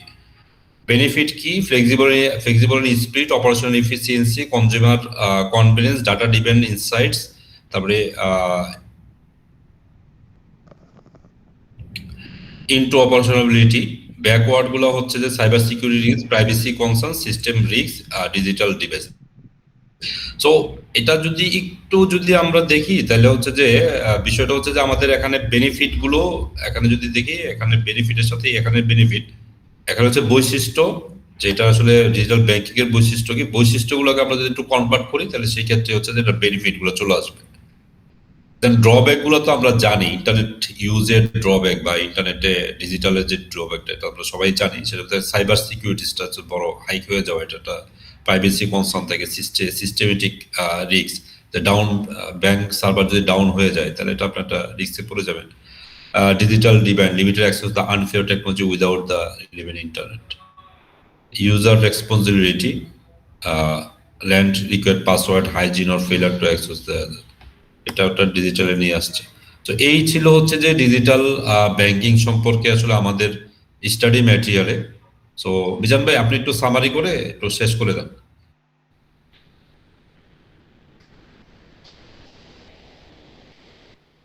আচ্ছা, আপনার internet banking হচ্ছে আসলে internet based banking, যেটা অনলাইনের মাধ্যমে আপনি transaction করতে পারবেন 24 আওয়ার্স।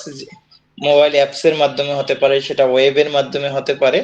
ব্যাংকিং আপনি অর্থাৎ টাকা তুলতে পারবেন না ডিরেক্টলি, টাকা ট্রান্সফার করা, বিভিন্ন ইউটিলিটি বিল আপনি পেমেন্ট করা, অনলাইন পেমেন্ট করা, ই কমার্সে পেমেন্ট করা, পারচেজ করা, এই ধরনের ফান্ড ট্রান্সফার রিকোয়েস্ট দেওয়া বা চেক রিকোয়েস্ট দেওয়া, এই ধরনের কাজগুলো আপনি অনলাইনের মাধ্যমে করতে পারবেন। আর ডিজিটাল ব্যাংকিং যেটা আসলে, এটা ডিজিটাল ব্যাংক নামে একটা ব্যাংকিং হওয়ার কথা ছিল, এখন আইন হয়েছে, বাট ডিজিটাল ব্যাংকিং সেটা হবে একটা ভার্চুয়াল ব্যাংক, সেটা এখনো আমাদের হয়নি, সম্ভবত কোনো লাইসেন্স পাইছে কিনা কেউ, এটা আমার জানা নেই, হইলে জানতাম। দুইটা জিনিস বললো যে কোগি এশিয়ার একটা আর হচ্ছে নগদ, ওদেরকে ডিজিটাল ব্যাংকিং হিসেবে বলছে, কিন্তু নগদ তো ব্যাংক না, নগদ তো আপনার ফাইন্যান্সিয়াল সার্ভিস, যেমন বিকাশ, নগদ, হ্যাঁ, বা আপনার ইয়া আছে রকেট, পাঠাও পে, এগুলো তো সবই আপনার ফাইন্যান্সিয়াল সার্ভিস। আর ওরা তো এখন recently Bangladesh bank granted digital banking licence to Nagad digital bank and Kori digital ACI গ্রুপের। Additionally, conventional banks are permitted to establish digital banking windows. There are more applicants may be considered after a 6-month evolution of the initial license. তার মানে দুইজনকে দিয়েছে, আরো তিনটা আছে। আচ্ছা, এগুলো কোনো সার্ভিস এখনো শুরু করে না এভাবে ব্যাংকিং এর,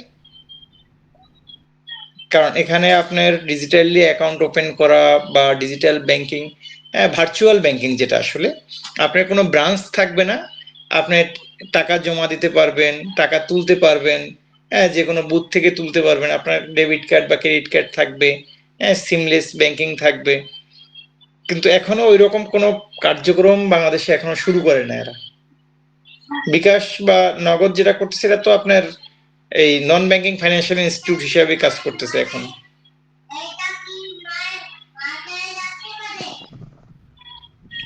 ওকে, তাহলে এখন লেখা আছে, এখন পরীক্ষা খাতায় আসলে কি লিখবো ওটা নাকি এটা বলেন? আমি আসলে ডিসকাস করতেছি পরীক্ষার প্রসপেক্ট আছে, প্র্যাকটিক্যালের সাথে মিলায়া করতেছি আর কি। না, এখানে লেখা আছে, আপনি এই হিসাবে লিখতে পারেন, কারণ এটা তো আইসিএম এরিয়া, কিন্তু এখনো মানে আপনার নগদ তো এরকম কোনো কাজ, মানে ডিজিটাল ব্যাংকিং এর কোনো কাজ করে নাই, আপনার মানে আমাদের কারো দৃশ্যমান হয়নি। না, এটা বই পড়তে যে এটা ফার্স্ট শুনলাম, দেখলাম আর কি, এছাড়া তো আসলে কোথাও দেখি নাই যে নগদ ডিজিটাল ব্যাংকিং হয়েছে। এশিয়ার কোরি ডিজিটাল একটা দিছে, সেটা তো কোনো নামই শুনি নাই। হ্যাঁ, না, এই আজকে নাম শুনলাম আমি, হ্যাঁ, যদি দিয়ে থাকে ওরা এখনো কাজ শুরু করে নেয়। মানে ডিজিটাল প্ল্যাটফর্মে আপনার পরিপূর্ণভাবে আপনার কোনো ব্রাঞ্চ থাকবে না, কোনো একটা হেড অফিস থাকবে শুধু, আর সারা দেশে ওরা ভার্চুয়ালি কাজ করবে। তাহলে এটা আসলে অনেকটা রিস্কি বাংলাদেশের জন্য। এটা ইউরোপ আমেরিকা ওইসব দেশে সম্ভব, কিন্তু আমাদের দেশে মানুষের ফেইথ কম থাকবে, পাবলিক ফেইথ, বিকজ অফ আপনার কোনো অফিস পাচ্ছেন না আপনি। হ্যাঁ, আপনি টাকা দিচ্ছেন একজনকে, আপনার একটা কার্ড দিচ্ছে, আপনি সেই কার্ড দিয়ে টাকা তোলা বা পারচেস করা, হ্যাঁ, কিন্তু ভার্চুয়ালি ওরে দেখতে পাচ্ছেন না। এটা আস্তে ধীরে যখন আসলে সম্প্রসারিত হবে এই সময় মানুষের ফেইথটা বাড়বে, কিন্তু এটা সিকিউরিটি রিস্কটা, সাইবার সিকিউরিটি বা আপনার ডিজিটাল সিকিউরিটি, এগুলো অনেক মানে নিতে হবে, কারণ এগুলো হচ্ছে আসলে এটার ড্রব্যাক বেসিক্যালি। হ্যাঁ, মানুষ মানে সিং ইজ বিলিভিং একটা কথা আছে। হ্যাঁ, আপনি না দেখে একজনের কাছে লাখ লাখ টাকা রাখবেন, কোটি কোটি টাকা রাখবেন, এটা আসলে একটু চ্যালেঞ্জিং বাংলাদেশের জন্য।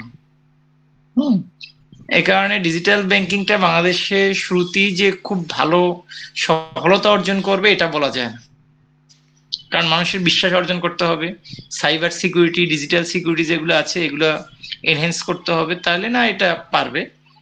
বা ভালো রিনাউন্ড কোম্পানি যদি আসে সেক্ষেত্রে হয়তো পারা যেতে পারে। হুম, যেমন বাংলাদেশে আপনি ধরেন মোবাইল ফাইন্যান্সিয়াল সার্ভিস যেগুলো আছে, আপনি কিন্তু বিকাশে অনেক টাকা রাখেন,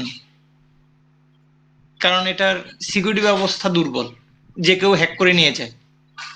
তা এক্ষেত্রে এই ধরনের ডিজিটাল ব্যাংকিংও আসলে রিস্ক থাকবে, বা যারা একটু মানে শিক্ষাগত যোগ্যতা কম তারা এই ধরনের ব্যাংকিং এর সাথে অভ্যস্ত হবেন। হ্যাঁ, শুধু শহর কেন্দ্রিক হইতে পারে। এই আর আর টার্মস আছে কি আমাদের এখানে,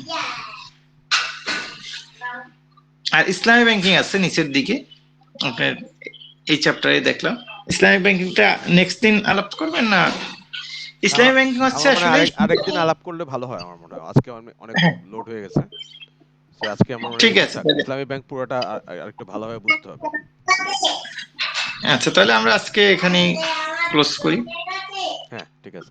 তো ঠিক আছে, মাহফুজ ঠিক ভাই আছে, ধন্যবাদ, মিজান ভাই ধন্যবাদ। আল্লাহ হাফেজ। ওকে, আল্লাহ হাফেজ, আসসালামু আলাইকুম।